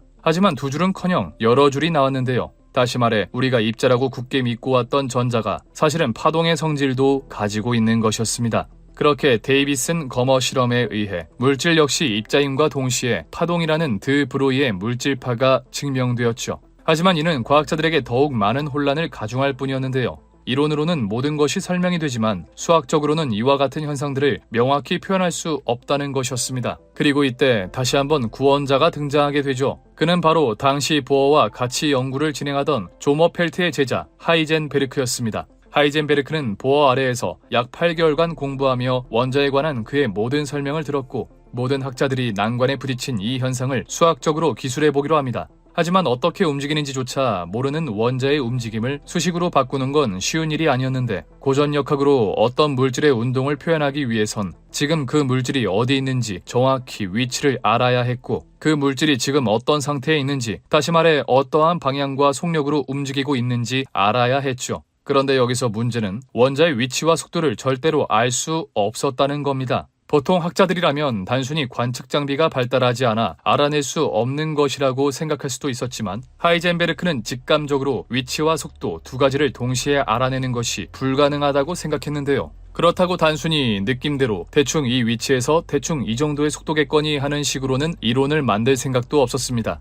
하지만 다행히 우리가 우리 눈으로 직접 볼 수 있는 확실한 지표가 하나 있었으니 바로 원자가 방출하는 빛이었죠. 앞서 알아봤듯 원자핵을 돌고 있는 전자는 정해진 궤도에 위치하고 있습니다. 궤도와 궤도 사이에는 위치할 수 없죠. 그리고 전자가 이 궤도에서 저 궤도로 양자 도약을 할 때 에너지를 방출하게 되는데 그때 수소는 특정한 빛을 내뿜게 됩니다. 예를 들어 2번 궤도에서 1번 궤도로 이동하면 빨간색, 3번 궤도에서 1번 궤도로 이동하면 파란색을 내는 식으로 말이죠. 하이젠베르크는 이를 바탕으로 원자의 대략적인 물리량을 알 수 있었고 이름도 어려운 행렬역학을 이용해 보어의 원자 모형을 수학적으로 설명하는 데 성공합니다. 단순히 상상의 영역에 있던 원자 모형을 조금 더 체계적으로 파헤칠 수 있게 만든 그의 행렬역학은 수많은 과학자들에게 칭송받아 마땅한 일이었죠. 하지만 그런 하이젠베르크의 행렬역학을 영 마음에 들어하지 않는 과학자가 있었으니 바로 알버트 아인슈타인이었습니다. 아인슈타인은 수많은 수식과 숫자로 이루어져 있는 하이젠베르크의 행렬역학을 별로 좋아하지 않았고, 당시 과학계에 영향력이 어마어마했던 아인슈타인이 부정적인 반응을 보이자 당연하게 과학계 역시 하이젠베르크의 위대한 업적을 무시하기 시작합니다. 뿐만 아니라 한 과학자는 하이젠베르크가 발표한 행렬역학을 보고 의미 없는 숫자들의 나열이라며 단 1년 만에 원자 모형을 설명하는 방정식을 발표하게 되는데요. 그것은 바로 에르빈 슈레딩거의 파동 방정식이었죠. 슈레딩거의 파동 방정식은 전자를 입자라고 가정한 하이젠베르크와는 달리 전자를 파동이라고 가정한 다음 이 파동이 어떻게 움직이는지를 수학적으로 설명했습니다. 이 파동 방정식에 따르면 특정한 시간에 특정한 위치에서 전자가 발견될 확률을 구할 수 있었죠. 게다가 복잡하고 어려운 행렬역학과는 달리 비교적 쉽고 시각적으로 표현하기에 용이하다는 점에서 아인슈타인과 당대 과학계 거장들에게 지지를 받으며 하이젠베르크의 행렬역학은 뒷전으로 밀리게 됩니다. 하지만 그의 파동 방정식 역시 대략적인 위치의 확률만 알 뿐 전자의 정확한 위치와 속도는 알 수 없었는데요. 그래서 한 번은 슈레딩거가 세미나를 연 적이 있었는데 이때 하이젠베르크가 파동 방정식 역시 전자의 위치와 운동량을 알아야 쓸모가 있으므로 자신의 행렬역학이 맞다고 소리치다가 쫓겨나기도 했죠. 이후 원수 사이가 된 슈레딩거와 하이젠베르크는 그들을 지지하는 과학자들에 의해 두 가지 파로 나뉘게 되었고, 이는 곧 과학계 최고의 갈등 사건으로 번지게 됩니다. 싸움 직후 하이젠베르크는 겨우 24살의 나이에 대학 교수 자리를 제안받기도 했으나 그는 대학 교수직도 마다하고 덴마크의 수도 코펜하겐에서 계속해서 원자를 연구했는데요. 그때 문득 이런 생각이 머리를 스쳐갑니다. 왜 원자의 위치와 속도를 동시에 알 수 없는 걸까? 왜 두 가지를 동시에 볼 수 없는 거지? 본다는 것은 뭘까? 본다는 것은 어떠한 물체에 빛이 충돌하여 반사된 것을 우리가 받아들이는 것으로, 보통 우리의 주변에 있는 대부분의 물질들은 빛에 의해 영향을 거의 받지 않습니다. 하지만 원자와 같이 매우 미세한 입자라면 어떨까요? 쉽게 말해 우리가 무언가를 관측하기 위해서는 빛을 쬐일 수밖에 없는데, 원자는 너무나도 작은 나머지 이 빛에 의해서도 위치와 속도가 바뀌어버릴 수도 있다는 것이었습니다. 때문에 비교적 에너지가 작은 긴 파장의 빛을 쬐이면 입자의 운동량은 파악할 수 있지만 위치는 정확히 특정하기 어려웠고, 반대로 에너지가 큰 짧은 파장의 빛을 쬐이면 위치는 정확하게 알 수 있었지만 원자가 에너지를 받아 정확한 속도를 측정할 수 없었죠. 도저히 이해할 수 없는 현상에 하이젠베르크는 당대 최고의 물리학자 아인슈타인에게 찾아가 해당 현상에 대해 물어봤지만 아인슈타인에게 돌아오는 대답은 그다지 만족스럽지 않았습니다. 우리가 전자를 직접 관측하지 못한다고 해서 전자의 위치나 속도를 알 수 없다는 건 지나친 비약일세. 시간이 지나 관측 장비가 발달하면 분명 원자의 위치와 속도를 동시에 측정할 수 있을 거라네. 관측 장비의 발달은 둘째치고 관측하지 못한 것을 바탕으로 이론을 세울 수 없었던 하이젠베르크는 연구실로 곧장 발길을 돌려 온갖 수단을 동원해 두 가지 모두를 관측해보기로 합니다. 하지만 어떠한 방법을 써보아도 동시에 두 가지 물리량을 얻는 것은 불가능했고, 결국 하이젠베르크는 이에 관한 한 가지 논문을 쓰게 되죠. 바로 현대 양자역학의 성서와도 같은 논문, 불확정성의 원리였습니다. 불확정성의 원리는 쉽게 말해 입자의 위치를 측정하면 입자의 운동량을 알 수가 없고, 입자의 운동량을 측정하면 입자의 위치를 알 수 없다는 것으로, 이는 입자의 본질적인 특성이기 때문에 아인슈타인이 조언한 것처럼 아무리 측정 장비가 좋아지고 기술이 진보하더라도 입자의 위치와 속도를 동시에 정확히 측정할 수 없다는 이론이었죠. 하지만 그렇다고 해서 하이젠베르크의 행렬역학과 슈레딩거의 파동 방정식 중 누가 맞냐는 질문에는 아직 답할 수 없었는데요. 그런데 여기서 재미있는 건 행렬역학과 파동 방정식은 전제부터 수학적 풀이까지 모든 게 달랐지만 계산 결과는 동일하다는 것이었습니다. 이에 하이젠베르크의 스승 보어는 그에게 굉장히 충격적인 이야기를 꺼내게 되는데요. 아인슈타인에 의해 빛이 입자이면서도 파동이라는 것이 밝혀졌고, 또 드 브로이에 의해 물질조차도 입자이면서 파동이라는 것이 밝혀진 마당에 어떠한 현상을 설명하는데 두 가지 방식이 존재하는 것이 뭐가 이상하냐는 것이었죠.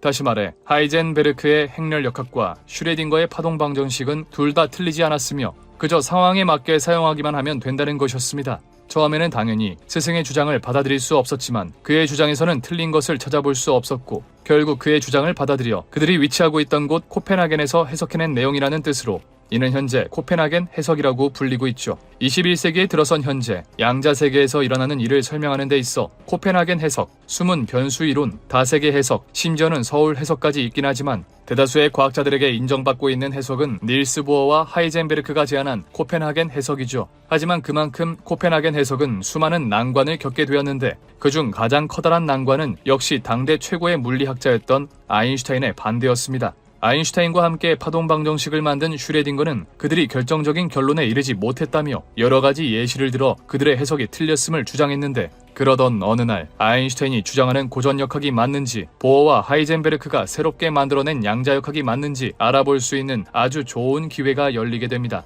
바로 1927년 열린 제5차 물리학 솔베이 회의였죠. 여기엔 20세기 최고의 물리학자라 불렸던 위인들이 다수 참여했고 하필 그 주제는 또 전자와 광자였죠. 그리고 여기서 아인슈타인의 고전역학과 닐스 보어의 양자역학이 첨예하게 대립하게 되는데 20세기 초 상대성 이론을 비롯한 두 가지 논문을 발표하며 일약 스타덤에 오르게 된 천재 알버트 아인슈타인. 대부분 급격하게 떠오른 스타들이 더 이상 빛을 보지 못하는 것과 달리 아인슈타인은 손을 대는 것마다 놀라울 만한 성과를 내며 과학계의 주목을 받았고 이내 인류 역사상 최고의 천재 반열에 오르게 되었죠. 그의 업적이 무엇보다도 주목을 받는 이유는 이때까지 과학자들이 감히 엄두조차 내지 못했던 분야를 그가 개척해 나갔기 때문이었는데 그가 바로 수백만 년간 미지의 영역이었던 우주의 이야기를 풀어나갈 도구를 만들었다는 것이었습니다.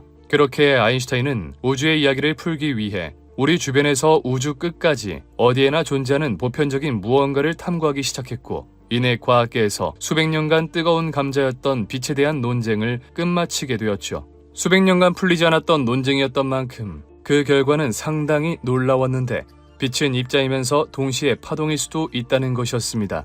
이는 기존 과학계의 상식을 뒤집어버리는 이야기로 쉽사리 믿을 수 없었지만 그의 논리와 이야기를 따라가다 보면 자연스레 수긍할 수밖에 없는 사실이었습니다. 이와 같이 놀라운 사실을 깨닫게 된 과학자들은 지금까지 손도 대지 못하고 있던 빛에 대해 더욱 파고들어 연구하기 시작하였고 그중 여기서 큰 영감을 얻은 데이비슨과 거머 박사는 빛의 파동성을 밝혀냈던 토마스 영의 이중 슬릿 실험을 통해 더더욱 놀라운 사실을 밝혀내는데 성공하고야 맙니다. 그것은 바로 빛뿐만 아니라 물질 역시 파동의 성질을 가지고 있다는 것이었죠. 우리가 그동안 입자라고 믿어왔던 전자가 아니 파동이라고 생각해본 적도 없던 전자가 파동의 성질을 가지고 있다는 것은 과학계에 아주 커다란 충격이었습니다. 이에 과학자들은 이 말도 안 되는 기현상을 설명하기 위해 모두 달려들었고 그중 하이젠베르크와 슈레딩거는 이 현상을 각각 자신의 생각대로 기술해내는 데 성공하죠. 그들은 각각 물질이 입자일 때와 파동일 때를 나누어 행렬역학과 파동방정식이라는 수식으로 표현해냈는데 이때 전혀 예상치 못한 곳에서 문제가 터져나오게 됩니다. 하이젠베르크가 만들어낸 행렬역학은 기존에는 존재하지 않았던 새로운 방식의 수학이었다는 건데요. 그에 따라 이미 기존의 수학체계가 익숙한 고전 물리학자들에겐 그다지 신뢰를 받지 못하였고 그들 중에는 무려 아인슈타인도 있었죠. 하이젠베르크가 제시한 행렬역학은 물론 그가 자신의 스승 보어와 함께 해당 현상을 설명한 코펜하겐 해석을 받아들일 수 없었던 아인슈타인은 정말 일평생을 바쳤다고 할 수 있을 정도로 온 힘을 다해 이들을 공격하기 시작하는데요. 1923년 고작 23살의 나이로 박사 학위를 따내며 당대 최고의 수학자이자 물리학자인 막스 보른과 공동 연구를 진행하게 된 하이젠베르크. 그 사이 자신의 스승이던 보어의 부름을 받아 코펜하겐을 오가며 보어의 원자 모형을 방정식으로 만들고자 노력하였는데 1925년 괴팅겐으로 돌아왔을 때에는 꽃가루 알레르기를 심하게 앓아 약 2주간 요양을 떠나게 됩니다. 이 섬에 머무는 동안 하이젠베르크는 보어의 원자 모형을 방정식으로 만들기 위해 노력했는데 그에게는 나름의 원칙이 있었습니다. 전자의 정확한 위치와 운동량은 정확히 관측할 수 없기 때문에 배제하고 대신 원자가 방출하는 빛의 파장이나 세기 등은 실험으로 정확히 관측할 수 있었기에 오직 이 값들로만 이론을 만들고 싶어 했죠. 또 양자 이론이 아무리 말도 안 되는 현상들만 보인다고 하더라도 에너지 보존 법칙만은 위배하지 않을 것이라 생각했는데 이러한 생각들의 결과 도저히 이해할 수 없는 수많은 숫자들이 나열되었는데요. 그가 발견한 것은 간단히 말하자면 하나의 거대한 표 같은 것으로 이 표를 이용하면 전자가 이 궤도에서 저 궤도로 이동할 때 방출하는 빛의 세기를 구할 수 있었죠. 물론 그 과정에서 에너지 보존 법칙도 성립함을 확인할 수 있었습니다. 문제는 이 표를 이용한 계산이 도저히 이해할 수 없는 기묘한 성질을 가지고 있다는 것이었는데 곱하기의 순서로 바꾸면 전혀 다른 결과가 나왔던 겁니다. 1에서 1을 곱하나 2에서 1을 곱하나 값은 동일하게 2가 나와야 하는데 1에서 2를 곱할 땐 2가 나오고 2에서 1을 곱할 땐 마이너스 2가 나오는 식이었죠. 결국 하이젠베르크는 요양을 마친 뒤 곧바로 괴팅겐으로 달려가 막스 보른에게 이 문제를 이야기했는데요. 하이젠베르크의 결과를 받아든 보른 역시 처음에는 기묘한 수학 규칙을 이해하지 못했지만 얼마 지나지 않아 그 정체를 꿰뚫어 보게 됩니다. 바로 그것이 행렬의 곱셈이었던 것이죠. 행렬이란 숫자를 직사각형의 형태로 배열한 것으로 숫자를 어떻게 배열하느냐에 따라 계산의 순서가 달라지기 때문에 숫자의 순서가 굉장히 중요했습니다. 이렇게 탄생한 행렬 역학은 전자가 입자일 경우 보어의 원자 모형을 방정식으로 완벽하게 표현한 것은 물론 어떠한 현상을 해석하는 데 있어 새로운 수단이 생긴 것이나 마찬가지였는데요. 당연히 대부분의 과학자들은 새롭게 해석할 수 있는 여지를 만들어준 행렬 역학을 반겼지만 모두가 그의 발견에 열광한 것은 아니었습니다. 오랜 세월 동안 익숙했던 정통 계산법이 아니라 완전히 새로운 수학과 계산 규칙이 등장했다는 것은 기존의 방법이 익숙했던 고전 물리학자들에게 반발심을 사기 충분했고 그중 한 명이 바로 고전 역학을 대표하는 과학자인 알버트 아인슈타인이었죠. 그런데 만약 이 순간 누군가가 고전적인 방식으로 양자 이론을 기술할 수 있다면 새로운 것에 낯설어하며 반대하던 고전 물리학자들에게 분명히 지지를 얻을 수 있을 겁니다. 그리고 그 일을 해낸 사람이 바로 오스트리아의 학자 에르빈 슈레딩거였죠. 때마침 빛뿐만 아니라 물질 역시 입자성과 파동성을 동시에 지닐 수 있다는 물질파 개념이 나왔고 여기서 영감을 받은 슈레딩거는 수소 원자의 스펙트럼을 설명할 새로운 파동 방정식을 찾아 나섰는데요. 하이젠베르크가 전자의 입자성을 바탕으로 행렬 역학을 탄생시킨 것과 정반대로 슈레딩거는 전자의 파동성에 집중해 그를 수식으로 나타내보기로 하죠. 그리고 1925년 크리스마스 마침내 슈레딩거는 그의 이름을 날릴 방정식을 만들어내게 되는데요. 그가 만든 방정식은 물리학자에게 대단히 익숙한 미분 방정식의 형태를 띠고 있었고 미분 방정식은 오랜 세월 물리학자들이 풀어왔던 형식의 방정식이었기에 별다른 거부감 없이 받아들여졌죠. 그런데 문제는 슈레딩거 본인조차도 이 방정식이 무엇을 뜻하는 건지 해석할 수 없었다는 건데요. 슈레딩거 본인을 포함한 대다수의 물리학자들이 연구했던 고전 역학은 뉴턴의 운동 방정식에 초기 조건을 대입하면 구해지는 단 하나의 해로 미래를 예측할 수 있었습니다. 가령 내가 A 지점에서 3시간 동안 시속 3km로 이동한다면 3시간 뒤에는 A 지점에서 9km 떨어진 곳에 있다는 것을 충분히 예측할 수 있었고 실제로도 그랬죠. 물론 초기 조건이 복잡해진다면 해를 구할 수 없는 경우도 있을 수 있지만 그건 단지 해를 구하는 수학적 능력이 부족한 것이지 방정식 자체에는 아무런 문제도 없었습니다. 다시 말해 정확한 초기 조건이 구해지기만 한다면 초기 조건이 들어간 방정식에서 단 하나의 해가 나와 미래에 어떤 일이 벌어질지 정확하게 예측할 수 있다는 것이었는데요. 하지만 슈레딩거 방정식은 달랐습니다. 그의 방정식에 초기 조건을 대입해 방정식을 풀면 하나의 해가 아니라 여러 개의 해가 구해지는데요. 다시 말해 A 지점에서 출발한 파동이 기존의 상식대로라면 B 지점에 도착해야 하는데 슈레딩거 방정식에 넣어 계산하면 B 지점에 있을 수도 있고 C 지점에 있을 수도 있고 D 지점에도 있을 수 있다는 것이었죠. 사실 파동함수는 단순히 수학으로만 유도된 함수이기 때문에 굉장히 추상적인 함수였는데요. 또한 그 때문에 단순한 방정식만으로는 물리적 의미를 갖지 못했습니다. 하지만 여기서 한 남자가 등장하게 되는데 바로 하이젠베르크가 행렬 역학을 완성하는 데 큰 도움을 주었던 위대한 수학자이자 물리학자 막스 보른이었습니다. 막스 보른은 슈레딩거의 방정식을 보고 무언가 부족함을 느꼈습니다. 분명 파동의 성질을 바탕으로 만들어낸 방정식인 만큼 물리학적 의미를 지니고 있을 것 같았죠. 그렇게 몇 날 며칠을 고민하던 보른은 마침내 이 방정식의 의미를 깨닫게 되는데 그는 슈레딩거 파동 방정식의 절대값을 취하고 이를 제곱해 어디선가 본 적이 있는 그래프를 만들어내는데요. 이것은 바로 입자가 존재할 확률 밀도, 즉 입자가 그 위치에서 발견될 확률을 의미했습니다. 상자 속에 전자가 하나 있다면 전자는 파동성을 가지므로 특정 범위를 가지고 넓게 퍼져 있는데요. 전자가 상자의 모서리 끝에 있을 수도 있고 상자의 정가운데에 있을 수도 있고 애매한 공간이 있을 수도 있었습니다. 모든 것은 확률에 불과했죠. 하지만 정작 이 방정식을 만든 슈레딩거는 이러한 결과를 납득할 수 없었는데요. 항상 정확한 값만을 추구해왔던 고전 역학 학자들에게 전자가 특정한 곳에 있다는 것을 확률로밖에 구할 수 없다는 것은 도저히 이해가 불가능한 상황이었습니다. 때문에 슈레딩거는 자신이 만들어낸 논문이 확률이라는 그저 운에 의존하는 결과를 만들어냈다는 것을 받아들일 수 없었고, 이런 터무니없는 주장을 하는 학자들을 비판하기 위해 한 가지 사고 실험을 진행하게 되는데요. 그것이 바로 그 유명한 슈레딩거 고양이였죠. 슈레딩거의 파동 방정식을 변형하여 전자가 어디에 있을지 확률적으로 알 수 있는 확률 밀도 함수를 만든 막스 보른. 하지만 정작 슈레딩거는 자신의 식을 해석해준 막스 보른을 탐탁치 않아 했는데요. 모든 값이 정확하게 딱 떨어지는 고전역학의 세상에서 어떠한 값이 확률적으로 존재한다는 것은 거의 도박이나 다름없는 수준이었죠. 때문에 끝내 막스 보른을 이해하지 못한 슈레딩거는 편지를 한 통 보내기도 했는데, 저는 박사님을 정말로 존경하지만 박사님의 견해는 존경하기 힘듭니다. 박사님은 역사의 심판이 걱정스럽지 않으십니까? 인류가 박사님의 어리석은 판단에 굴복할 것이라고 정말로 확신하십니까? 라며 사실상 막스 보른의 연구를 전혀 존중하고 있지 않은 태도를 보여주었죠. 뿐만 아니라 1926년에는 슈레딩거와 함께 막스 보른의 이론을 인정하지 못했던 당대 최고의 물리학자 아인슈타인 역시 그에게 편지를 한 통 썼는데, 그중 한 구절이 지금까지도 전해져 내려오며 양자역학을 상징하는 하나의 캐치프레이즈가 되었죠. 양자역학은 확실히 인상적입니다. 하지만 나의 내면의 목소리는 그것이 아직 진짜 아니라고 말하고 있습니다. 그 이론은 많은 것을 말하고 있지만 실제로는 근본적인 비밀에 더 가까이 다가가지는 않는 것 같습니다. 나는 그분이 주사위 놀이를 하고 있지 않다고 확실하고 있습니다. 다시 말해 이 세상은 절대 확률의 의지에 만들어지지 않았으며 또 그래서도 안 된다는 아인슈타인의 생각이었습니다. 결국 1935년 슈레딩거는 점점 입지를 넓혀가는 양자역학을 비판하기 위해 한 가지 사고 실험을 진행하게 됩니다.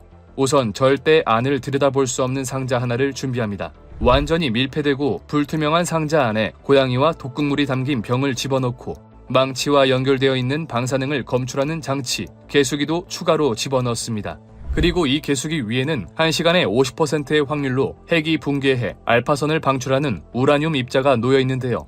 만약 1시간이 지나 우라늄 입자가 절반의 확률로 붕괴된다면 그로 인해 방출된 방사선이 개수기에 검출되어 그와 함께 연결되어 있던 망치가 독극물이 들어있던 병을 부수게 될 겁니다. 그리고 여기서 우리의 상식대로라면 독극물을 먹은 고양이는 당연히 죽어 있어야 할 텐데요. 하지만 양자역학을 주장하는 코펜하겐 학파에 의하면 이 상자를 열어보기 전까지는 고양이의 상태를 단언할 수 없다고 합니다. 다시 말해 상자를 열어 고양이 죽어 있거나 살아있는 모습을 보지 않는 이상 우리는 이 상자 안에 고양이가 어떤 모습을 하고 있는지 알 수 없는 것은 물론 1시간이 아니라 10시간, 100시간이 흘렀더라도 우리는 고양이가 죽어 있다는 것을 보지 않았기 때문에 상자 안에 있는 고양이는 살아있으면서도 또 동시에 죽어 있는 상태가 중첩되어 있다고 설명합니다. 그리고 우리가 상자를 여는 순간 살아있거나 죽은 상태 둘 중 하나가 관측되는 것이라고 이야기했죠. 또 만약 우리가 영원히 상자를 열지 않는다면 고양이가 살아있는지 죽어있는지 영원히 결정되지 않는다고 합니다. 우리가 듣기에도 이러한 사실은 쉽게 납득하기 힘들었는데요. 이는 사고 실험을 제안한 슈레딩거에게도 마찬가지였습니다. 고양이가 살아있으면서도 죽어있는 순간이 중첩되어 있다. 분명 독극물을 맞았으면 죽었을 거고 맞지 않았으면 살았을 텐데 삶과 죽음이 공존한다는 게 상식적으로 이해가 되지 않는 부분이죠. 자, 도저히 받아들일 순 없지만 미시세계에서는 그러한 일들이 벌어진다고 쳐봅시다. 그런데 미시세계에서 중첩현상이 일어난다면 미시세계가 모인 거시세계에서도 마찬가지로 중첩현상이 일어나야 할 겁니다. 고양이는 수천조 개의 원자가 모인 거시세계의 존재입니다. 그런데 우리가 지금껏 살아있으면서 또 동시에 죽어있는 고양이를 본 적이 있었나요? 때문에 슈레딩거는 거시세계에서는 절대로 이러한 일이 벌어진 적도 벌어질 수도 없으며 거시세계에서 중첩현상이 일어날 수 없기 때문에 미시세계에서도 마찬가지로 중첩현상이 일어날 수 없다고 주장하였죠. 그러나 꽤나 그럴듯해 보이는 주장에 코펜하겐 학파의 해석은 무너지는 듯 하였습니다. 하지만 왜인지 코펜하겐 학파는 절망하기는커녕 오히려 좋아했는데요. 코펜하겐 해석의 허점을 발견하기 위해 만들었던 슈레딩거의 고양이 사고 실험이 되려 양자역학의 진수를 보여주는 실험이었다며 그를 극찬하기에 이르렀습니다. 기존 양자역학에서 이야기하던 전자가 확률적으로 존재할 수 있다는 설명은 양자역학의 개념을 처음 들은 사람들에게는 너무나도 생소한 이야기였습니다. 애초에 물질이 파동이 될 수 있다는 것조차 아직은 생소했는데 그 물질이 존재하는 것도 확률에 따라 달라진다고 하니 도저히 이해가 되지 않았죠. 하지만 슈레딩거의 고양이 사고 실험은 이런 사람들에게 양자역학이 무엇인지 아주 쉽게 알려주었습니다. 뿐만 아니라 미시세계와 거시세계라는 말을 언급하며 미시세계와 거시세계 사이의 연관성을 처음으로 제시하였는데요. 그렇게 양자역학을 비난하려 했던 슈레딩거는 의도치 않게 양자역학의 부족한 부분을 보완해 주었죠. 하지만 아직 양자역학이 넘어야 할 큰 산이 있었으니 지금까지는 입을 꾹 다물고 있었던 가장 위험한 인물 아인슈타인이었습니다. 아인슈타인은 이 세상 모든 비밀이 수학적으로 완벽하게 풀릴 것이라 믿었습니다. 또한 이 복잡해 보이는 이 세상이 단 하나의 방정식으로만 이루어져 있을 것이라고 생각했죠. 그런데 이런 상황에서 이 세상의 근본인 매우 작은 입자를 설명할 때 확률에 의지할 수밖에 없다는 사실은 아인슈타인을 화나게 만들기 충분했습니다. 다행히 때마침 아인슈타인이 믿고 연구해왔던 고전역학과 고전역학의 틀을 깨고 새롭게 떠오르고 있는 양자역학이 싸울 수 있는 싸움의 장이 열리게 되는데 바로 1927년 10월 열렸던 제5차 솔베이 회의였죠. 솔베이 회의는 1911년 시작된 전 세계에서 가장 권위 있는 과학 학회로 당시 과학계에서 정말 중요한 미해결 문제를 토론하거나 어떠한 아이디어를 떠올리는 곳이었는데요. 마침 5차 솔베이 회의 주제는 전자와 광자, 여기엔 29명의 과학자가 초청받았는데 이곳엔 아인슈타인을 포함해 총 17명이나 노벨상을 받았을 정도로 인류 역사상 다신 없을 모임이라고 불리기도 했죠. 그런 곳에서 아인슈타인과 코펜하겐 학파는 양자역학의 존립을 두고 싸우기 시작합니다. 먼저 닐스 보어가 나서 코펜하겐 학파가 만들어낸 위대한 이론, 양자역학을 설명하는데요. 양자역학이 워낙 어렵고 난해한 학문이라 이들이 한 번에 이해하는 것을 바라지도 않았겠지만 문제는 보어가 너무나도 말주변이 없다는 것이었습니다. 실제 보어의 발표를 듣던 몇몇 과학자들은 보어의 말을 이해하지 못해 양자역학을 거부하게 될 지경이라고 이야기했죠. 결국 보어는 전략을 바꾸기로 하는데요.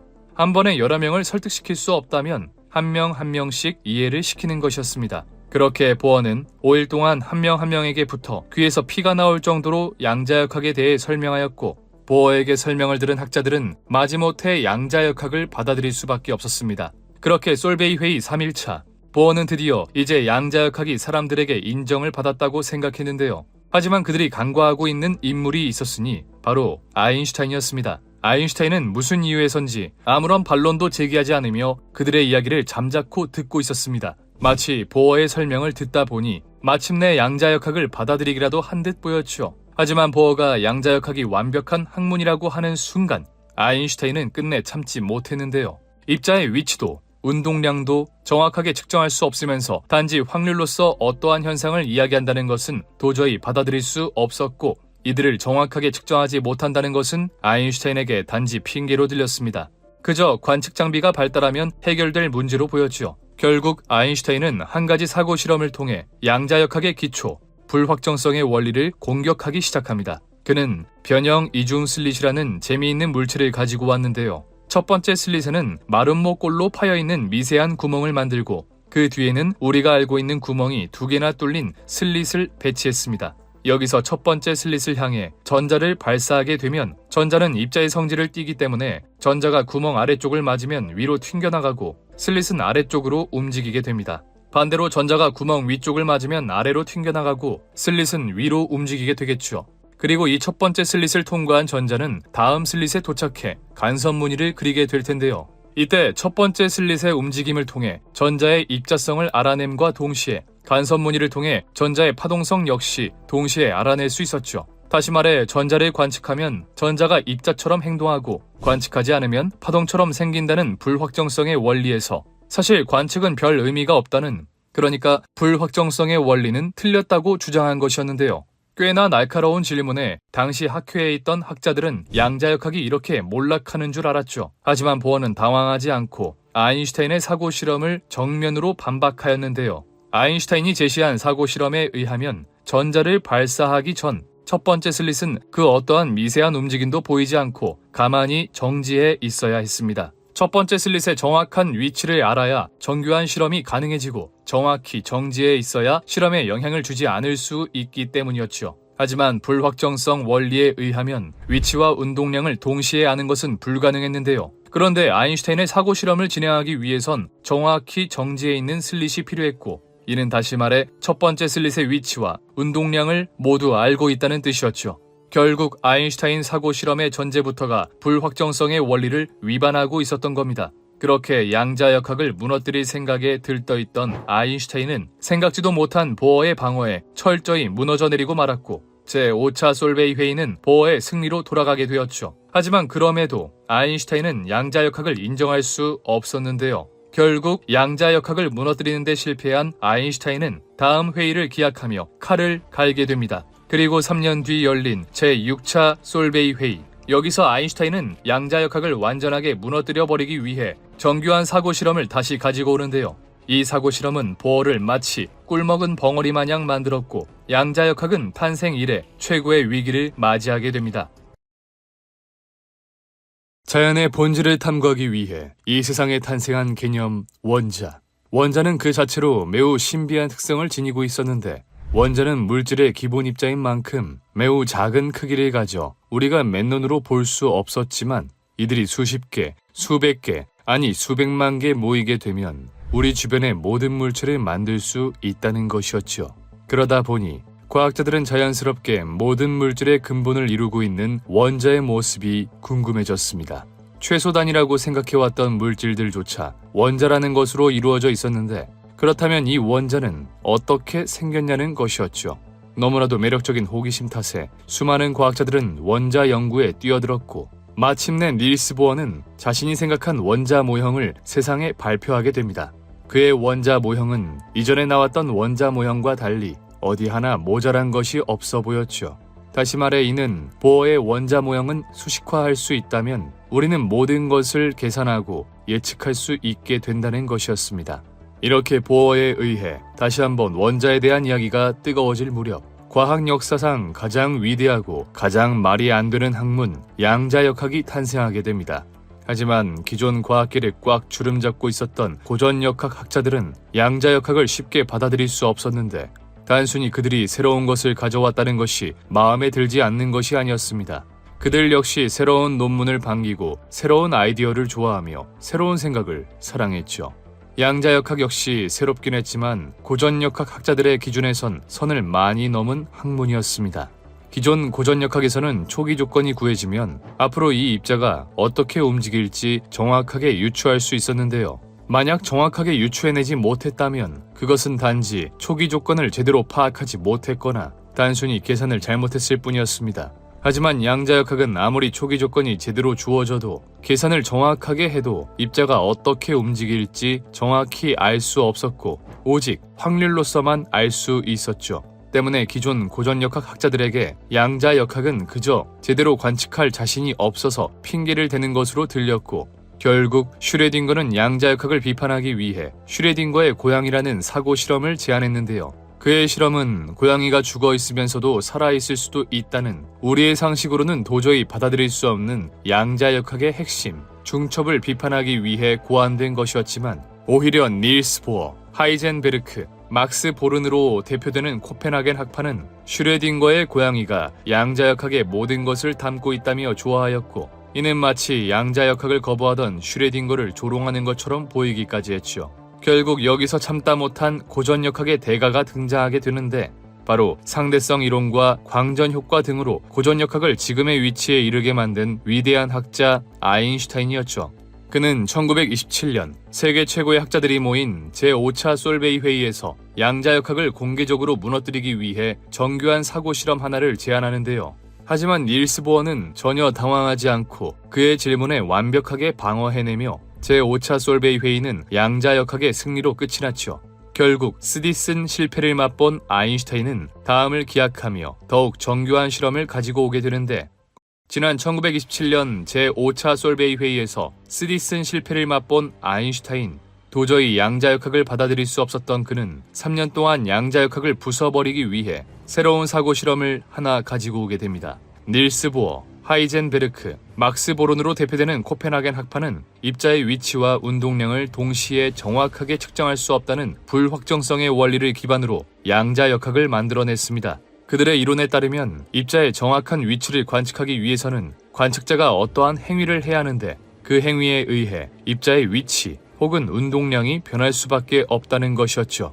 위치를 정확하게 측정하기 위해 강한 빛을 쪼이면 입자의 위치는 확인할 수 있겠지만 그 빛의 에너지에 의해 입자가 날뛰기 시작하면서 정확한 운동량을 측정할 수 없고, 반대로 운동량을 정확하게 측정하기 위해 약한 빛을 쪼이면 운동량은 측정할 수 있겠지만 정확한 위치는 측정할 수 없다는 것이었습니다. 그리고 아인슈타인은 바로 이 부분이 마음에 들지 않았는데, 도대체 어떤 과학이 모른다는 것을 그렇게 자랑스럽게 이야기할 수 있냐는 것이었습니다. 본디 과학이란 모르는 것을 알아내는 학문인데 절대 알아낼 수 없다고 이야기하는 것이 과학의 한 이론이라는 것을 절대 받아들일 수 없었죠. 이에 아인슈타인은 양자역학의 근본인 불확정성의 원리를 부숴버리려고 합니다. 양자역학의 불확정성의 원리에 의하면 입자의 위치와 운동량을 동시에 정확하게 측정할 수 없기 때문에 위치 변화에 따라 알 수 있는 입자가 이동하는 시간, 운동량의 변화에 따라 알 수 있는 에너지 역시 정확히 측정하는 건 불가능했습니다. 하지만 아인슈타인은 제6차 솔베이 회의에서 입자의 시간과 에너지를 정확하게 측정해낼 수 있는 사고 실험을 하나 발표하게 되는데요. 그 실험의 이름은 바로 상자 속의 시계였습니다. 먼저 아인슈타인은 상자 하나를 준비합니다. 상자에는 작은 구멍이 하나 뚫려 있는데 그 구멍은 작은 창문으로 열었다가 막았다가 제어할 수 있죠. 상자 안에는 시계를 하나 넣어두는데 이 시계는 굉장히 짧은 시간도 측정할 수 있는 정밀한 장치로 창문을 열고 닫는 시간을 아주 정확하게 잴 수 있습니다. 이 상자는 미세한 중량 차이도 감지할 수 있는 민감한 용수철에 매달려 있고, 아랫부분에는 무게 측정에 도움을 줄 무게추가 달려있죠. 또 상자 옆에는 용수철의 길이 변화로 상자의 질량 변화를 확인할 수 있는 눈금자가 놓여 있습니다. 자, 이제 실험 준비는 모두 끝이 났습니다. 먼저 상자에 광자 1개만을 넣은 다음 상자의 무게를 확인합니다. 이후 상자 안에서 광자 1개가 빠져나올 만큼 짧은 시간 동안 창문을 열어놓고 나오는 순간 창문을 닫습니다. 이때 창문에 연결되어 있던 시계는 광자가 나가는 데 걸리는 시간을 정확하게 측정합니다. 다음으로 광자 하나가 빠져나간 상자의 무게를 재면 우리는 광자 1개의 질량과 광자 1개가 상자 밖으로 나가는 데 걸리는 시간을 측정할 수 있습니다. 여기서 우리는 이제 광자 1개의 질량을 알고 있으므로 아인슈타인의 상대성 이론에 나온 E는 mc의 제곱에 넣으면 광자 1개의 에너지를 알 수 있고, 광자 1개가 상자 밖으로 나가는 데 걸리는 시간을 측정했으니 시간 역시 정확하게 알고 있죠. 다시 말해 불확정성의 원리에 의해 절대로 동시에 정확하게 측정할 수 없다는 입자의 에너지와 시간을 정확하게 구해낸 것이었고, 즉 불확정성의 원리가 잘못되었다는 것이었습니다. 이 설명을 들은 닐스 보어는 그의 실험에서 도저히 허점이라고는 찾아볼 수 없었고, 이내 그의 머릿속은 혼란스러워지기 시작합니다. 분명 불확정성의 원리에 따르면 입자의 위치와 운동량 혹은 시간과 에너지를 정확하게 측정할 수 없어야 하는데, 그의 실험에 의하면 너무나도 쉽고 정확하게 그리고 동시에 그를 측정할 수 있었던 겁니다. 제5차 솔베이 회의에서 당당하게 반박했던 것과는 달리 너무나도 당황스러워하는 보어의 모습을 보며 아인슈타인은 승리를 예감했고, 이대로 양자역학은 20세기 과학 최고의 거품 이론으로 불릴 지경에 이르게 되었죠. 도저히 반론의 여지를 찾을 수 없었던 닐스 보어. 그는 며칠간 지속된 회의 내내 극도로 초조한 모습을 보이며 도저히 이를 반박할 거리를 찾지 못했는데요. 이대로 양자역학이 무너져 내리는 줄 알았던 그 순간 갑자기 그의 머릿속에 하나의 아이디어가 스쳐 지나갑니다. 아인슈타인의 사고 실험은 광자가 창문으로 빠져나간 순간 그때 걸린 시간과 질량 변화를 동시에 측정해 불확정성의 원리를 깨부셨습니다. 그런데 그 시간을 확인할 수 있는 시계는 상자 안에 들어있고 상자 속 시계를 보기 위해선 빛이 필요한데요. 여기서 문제는 시간을 확인하기 위해 창문을 여는 순간 실험에는 불필요한 광자들이 상자 속에 들어갔다 나오면서 상자의 질량을 변하게 한다는 것이었습니다. 광자 1개만큼의 질량 변화를 측정해야 하는 이 실험에서 우리가 관측하기 위해 그곳에 빛을 쪼이게 되면 당연하게도 우리는 이 실험이 내놓은 결과값을 믿을 수 없겠죠. 반대로 창문을 열지 않으면 우리는 시간을 측정할 수 없을 겁니다. 따라서 이는 불확정성의 원리에 따라서 물체의 질량의 변화와 시간을 동시에 측정할 수 없는 것이죠. 문제는 이뿐만이 아니었습니다. 외부의 개입 없이 시계를 완벽하게 측정할 수 있는 방법을 찾아냈다고 하더라도 우리는 상자의 질량 변화를 정확하게 측정할 수 없었는데요.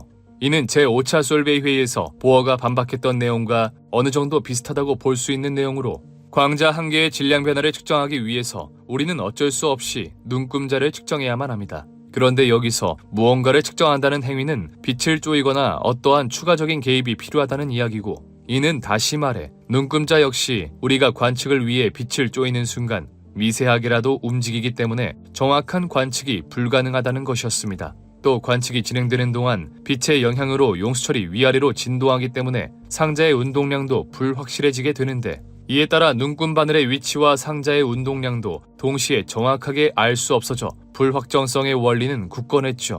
그리고 마지막 반론은 아인슈타인이 더 이상 반박할 동기마저 꺾어버렸습니다. 실험을 진행하는 동안 광자 하나가 상자 안으로 들어오게 되고, 그에 따라 상자 주변은 광자 한 개만큼 질량이 무거워졌을 겁니다.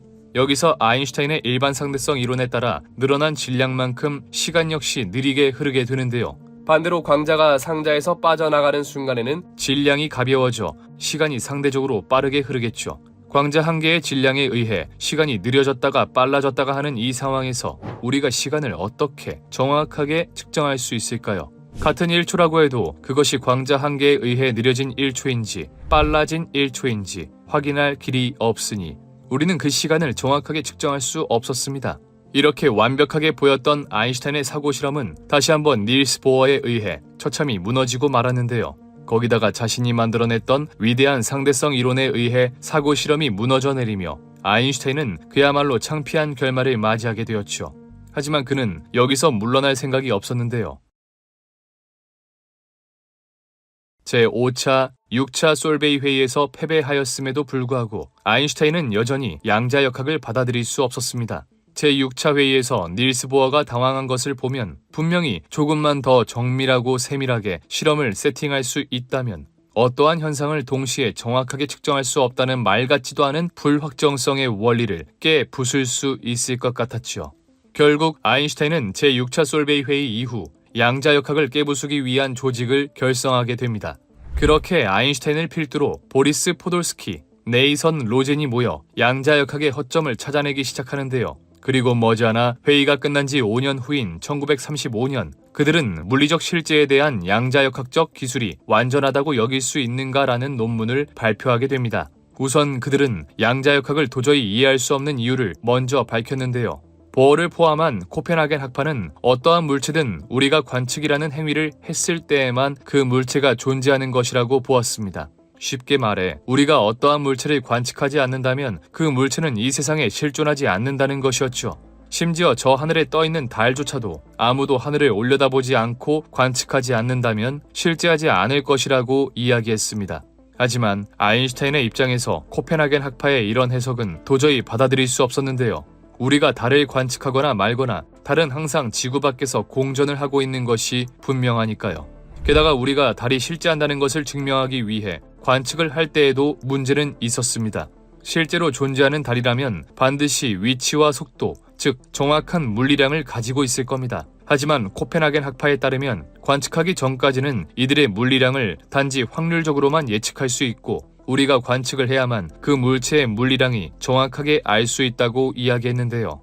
여기서 문제는 우리가 물리량을 알아내기 위해 관측을 하는 순간 그 물체에 빛이 닿거나 소리가 닿거나 기타 등등의 이유로 교란이 생겨버려서 정확하게 물리량을 측정할 수 없고 어떻게 물리량을 알아낸다고 해도 그 값은 정확한 물리량이 아니라는 것이었습니다.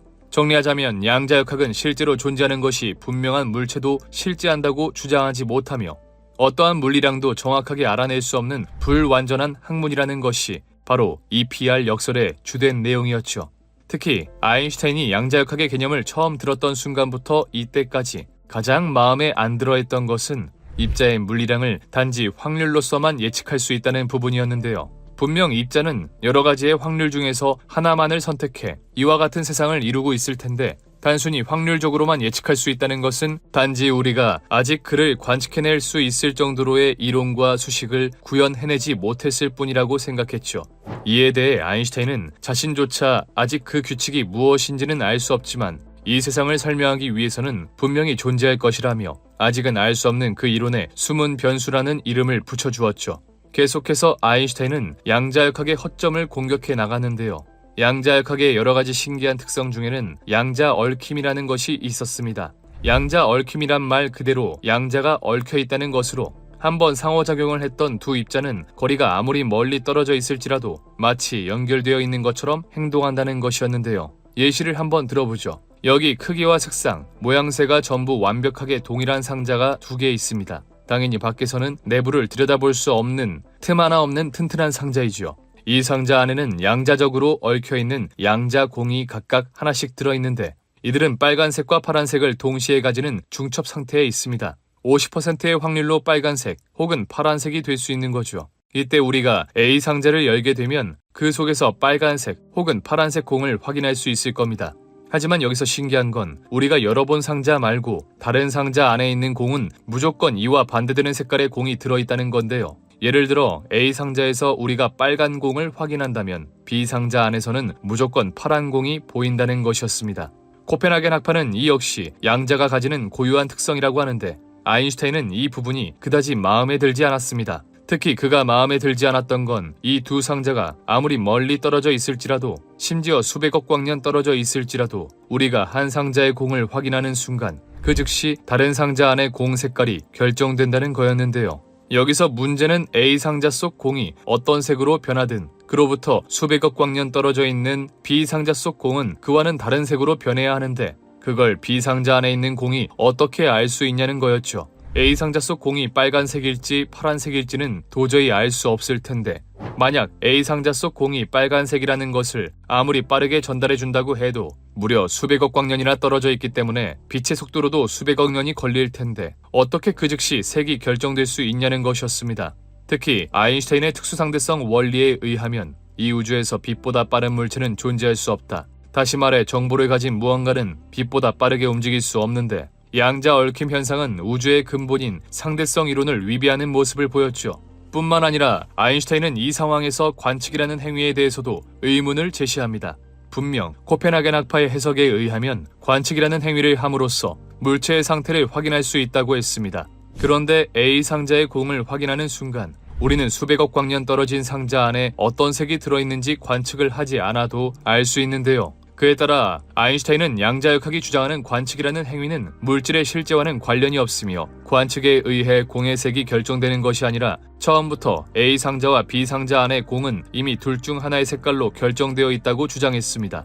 다시 말해 양자역학의 주된 이론 중 하나인 중첩 역시 실제로 존재하지 않는다는 것이었죠. 이처럼 양자역학은 다양한 상황에 대해 전혀 설명하지 못하고 있으므로 불완전한 학문이고 아직 인류가 알아내진 못했지만 이러한 현상을 모두 설명할 숨은 변수 이론이 존재한다고 보았습니다. 제5차 6차 회의에서 스디슨 실패를 맛본 만큼 아인슈타인은 쉽게 대답할 수 없는 정교한 역설을 들고 양자역학을 공격하기 시작하는데요. 하지만 닐스 보어는 생각보다 아주 간단히 이 문제를 해결하게 됩니다. 그는 아인슈타인이 주장하는 실제성에 대한 개념 자체가 잘못되었다고 주장하는데요. 단지 눈에 보이기 때문에 실존한다는 것과는 달리 불확정성의 원리에 따라 입자를 관측하지 않으면 입자는 실존하지 않으며 관측을 하는 순간 입자의 물리량을 알 수 있으므로 물리적 실제가 있는 것이라고 이야기했습니다. 다시 말해 어떠한 물체가 실존한다는 것을 알기 위해서는 관측이라는 행위가 꼭 필요하다고 보았죠. 때문에 단지 눈에 보이기 때문에 우리가 알고 있기 때문에 어떠한 물체가 실존한다는 것은 너무나도 빈약한 설명이라고 이야기했습니다. 하지만 아인슈타인은 여기서 지지 않고 불확정성의 원리를 깨부수기 위해 다시 한번 사고 실험을 제안하는데요. 어떠한 공간에 정확히 반으로 갈라질 수 있는 입자가 하나 존재하고 있습니다. 그리고 이 입자는 질량이 동일한 입자 A와 입자 B로 나뉘어 서로 반대 방향으로 날아간다고 가정하죠. 이때 두 입자 A, B는 운동량 보존 법칙에 의해 서로 방향만 다를 뿐 같은 속력으로 서로에게서 멀어지고 있습니다. 두 입자는 방향 이외에는 전부 동일한 물리적 특성을 가지고 있기 때문에 입자 A의 위치를 측정하면 B의 위치도 구할 수 있게 되고 마찬가지로 입자 A의 운동량을 측정하면 B의 운동량도 알아낼 수 있죠. 또 서로 멀리 떨어져 있는 입자 A와 B는 서로 영향을 주고받을 수 없다는 국소성의 원리에 의해 입자 A에 대한 위치와 운동량을 측정하는 행위가 입자 B에는 아무런 영향을 주지 않는다고 합니다. 다시 말해 입자 A의 운동량과 입자를 정확하게 측정할 수 있다면 입자 B는 측정이라는 행위를 하지 않아도 물리량을 정확히 알 수 있다는 것이었죠. 코펜하겐 해석에 의하면 입자 B를 측정해야만 입자 B가 실존한다는 것을 증명할 수 있는데 우리는 단지 입자 A의 측정만으로 입자 B의 정보를 얻을 수 있었습니다. 이 사고 실험은 훗날 이론 물리학자 데이비드 봄에 의해 더욱 정교하게 설계되는데요. 그는 전자의 스핀을 이용해 조금 더 완벽하게 실험을 구성합니다. 여기서 스핀이란 입자가 고유하게 가지는 특성 중 하나로 입자는 하나의 축을 기준으로 항상 회전하고 있습니다. 이때 반시계 방향으로 회전한다면 플러스 혹은 스핀업이라고 표현하고 시계 방향으로 회전한다면 마이너스 혹은 스핀 다운이라고 표현하죠. 그리고 전자가 한 바퀴를 도는데 필요한 회전수를 플러스 1, 마이너스 1, 플러스 2분의 1, 마이너스 2분의 1 등으로 표현하는데 이런 띠 모양을 생각한다면 두 바퀴를 돌아야 온전한 모습으로 돌아온다는 것을 좀 더 쉽게 이해할 수 있습니다. 다시 돌아와서 데이비드 봄은 전자의 스핀을 이용해 아인슈타인의 사고 실험을 더욱 정교하게 구성했는데요. 우선 어느 방향으로도 회전하지 않고 정지해 있는 각 운동량이 0인 입자를 하나 준비합니다. 그리고 이 입자를 둘로 나누게 되면 각각 입자 A와 B는 반시계 혹은 시계 방향으로 회전하고 있겠죠. 이때 만약 X축을 기준으로 입자 A가 시계 방향으로 돌고 있다면 즉 스핀 다운의 상태일 겁니다. 그리고 당연하게도 입자 B는 스핀 업의 상태겠죠. 자, 이 두 전자를 상호작용할 수 없을 정도로 매우 멀리 떨어지게 해봅시다. 이때 입자 A의 X스핀과 G스핀을 측정하게 된다면 우리는 다시 한번 입자 B의 X스핀과 G스핀을 정확하게 측정해낼 수 있을 겁니다. 즉 다시 말해 코펜하겐 해석에 의하면 측정이라는 행위를 해야만 물체가 실존한다는 것을 증명할 수 있었는데 단순히 입자 A만을 측정했음에도 불구하고 우리는 입자 B의 물리량을 전부 알고 있었고 실존한다는 것도 알 수 있었습니다. 이는 양자역학의 근본을 흔들어 놓는 사고 실험이었던 것이죠. 하지만 닐스 보어는 당황하지 않고 이를 반박해냅니다. 그가 들고 온 것은 바로 1922년 슈테른과 게를라흐가 진행했던 전자의 스핀에 관한 실험이었죠. 그들은 고전역학적으로 기술에도 별 탈이 없는 상대적으로 큰 원자 은을 실험에 이용했는데요. 먼저 진공에서 정기적으로 중성인 은을 기화시켜 은 원자 빔을 만듭니다. 그리고 이 빔을 불균일한 자기장에 통과시켜서 은 원자들이 스핀 방향을 알아내었는데요.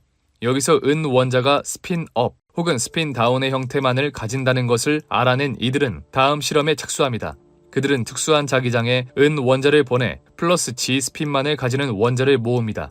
그리고 이번에는 플러스 X 스핀만을 가지는 은 원자들을 추가로 걸러내었죠. 여러가지 은 원자들 중 플러스 G 스핀과 플러스 X 스핀만을 가진 은 원자들을 모았으니 이들을 다시 한번 G 스핀 걸음망에 거르게 된다면 상식적으로 플러스 G 스핀 원자들만 모았기 때문에 마이너스 G 스핀을 가진 은 원자는 발견이 되지 않아야 할 겁니다. 하지만 놀랍게도 플러스 G 스핀과 마이너스 G 스핀을 가진 은 원자가 정확히 반으로 다시 검출이 된 것이었는데요. 이는 다시 말해 입자 스핀 값은 측정 전에는 절대 알 수 없고 닐스 보어는 이를 근거로 입자의 스핀에도 역시 불확정성의 원리가 적용된다고 이야기하였습니다.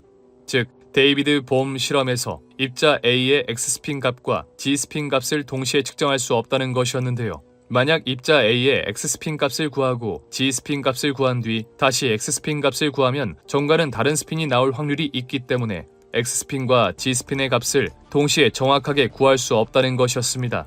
또 입자 A의 값을 확인했을 때 그 즉시 입자 B의 상태가 결정된다는 양자 얽힘 현상은 미시세계에서 입자는 비국수적이라며 입자 A를 측정하면 그 즉시 입자 B의 주변 환경에 영향을 줘서 스핀을 결정한다고 주장했는데요. 이로써 원자의 모형 탐구부터 시작된 양자역학에 대한 논쟁은 결국 닐스 보어의 코펜하겐 학파의 승리로 돌아가게 되었습니다.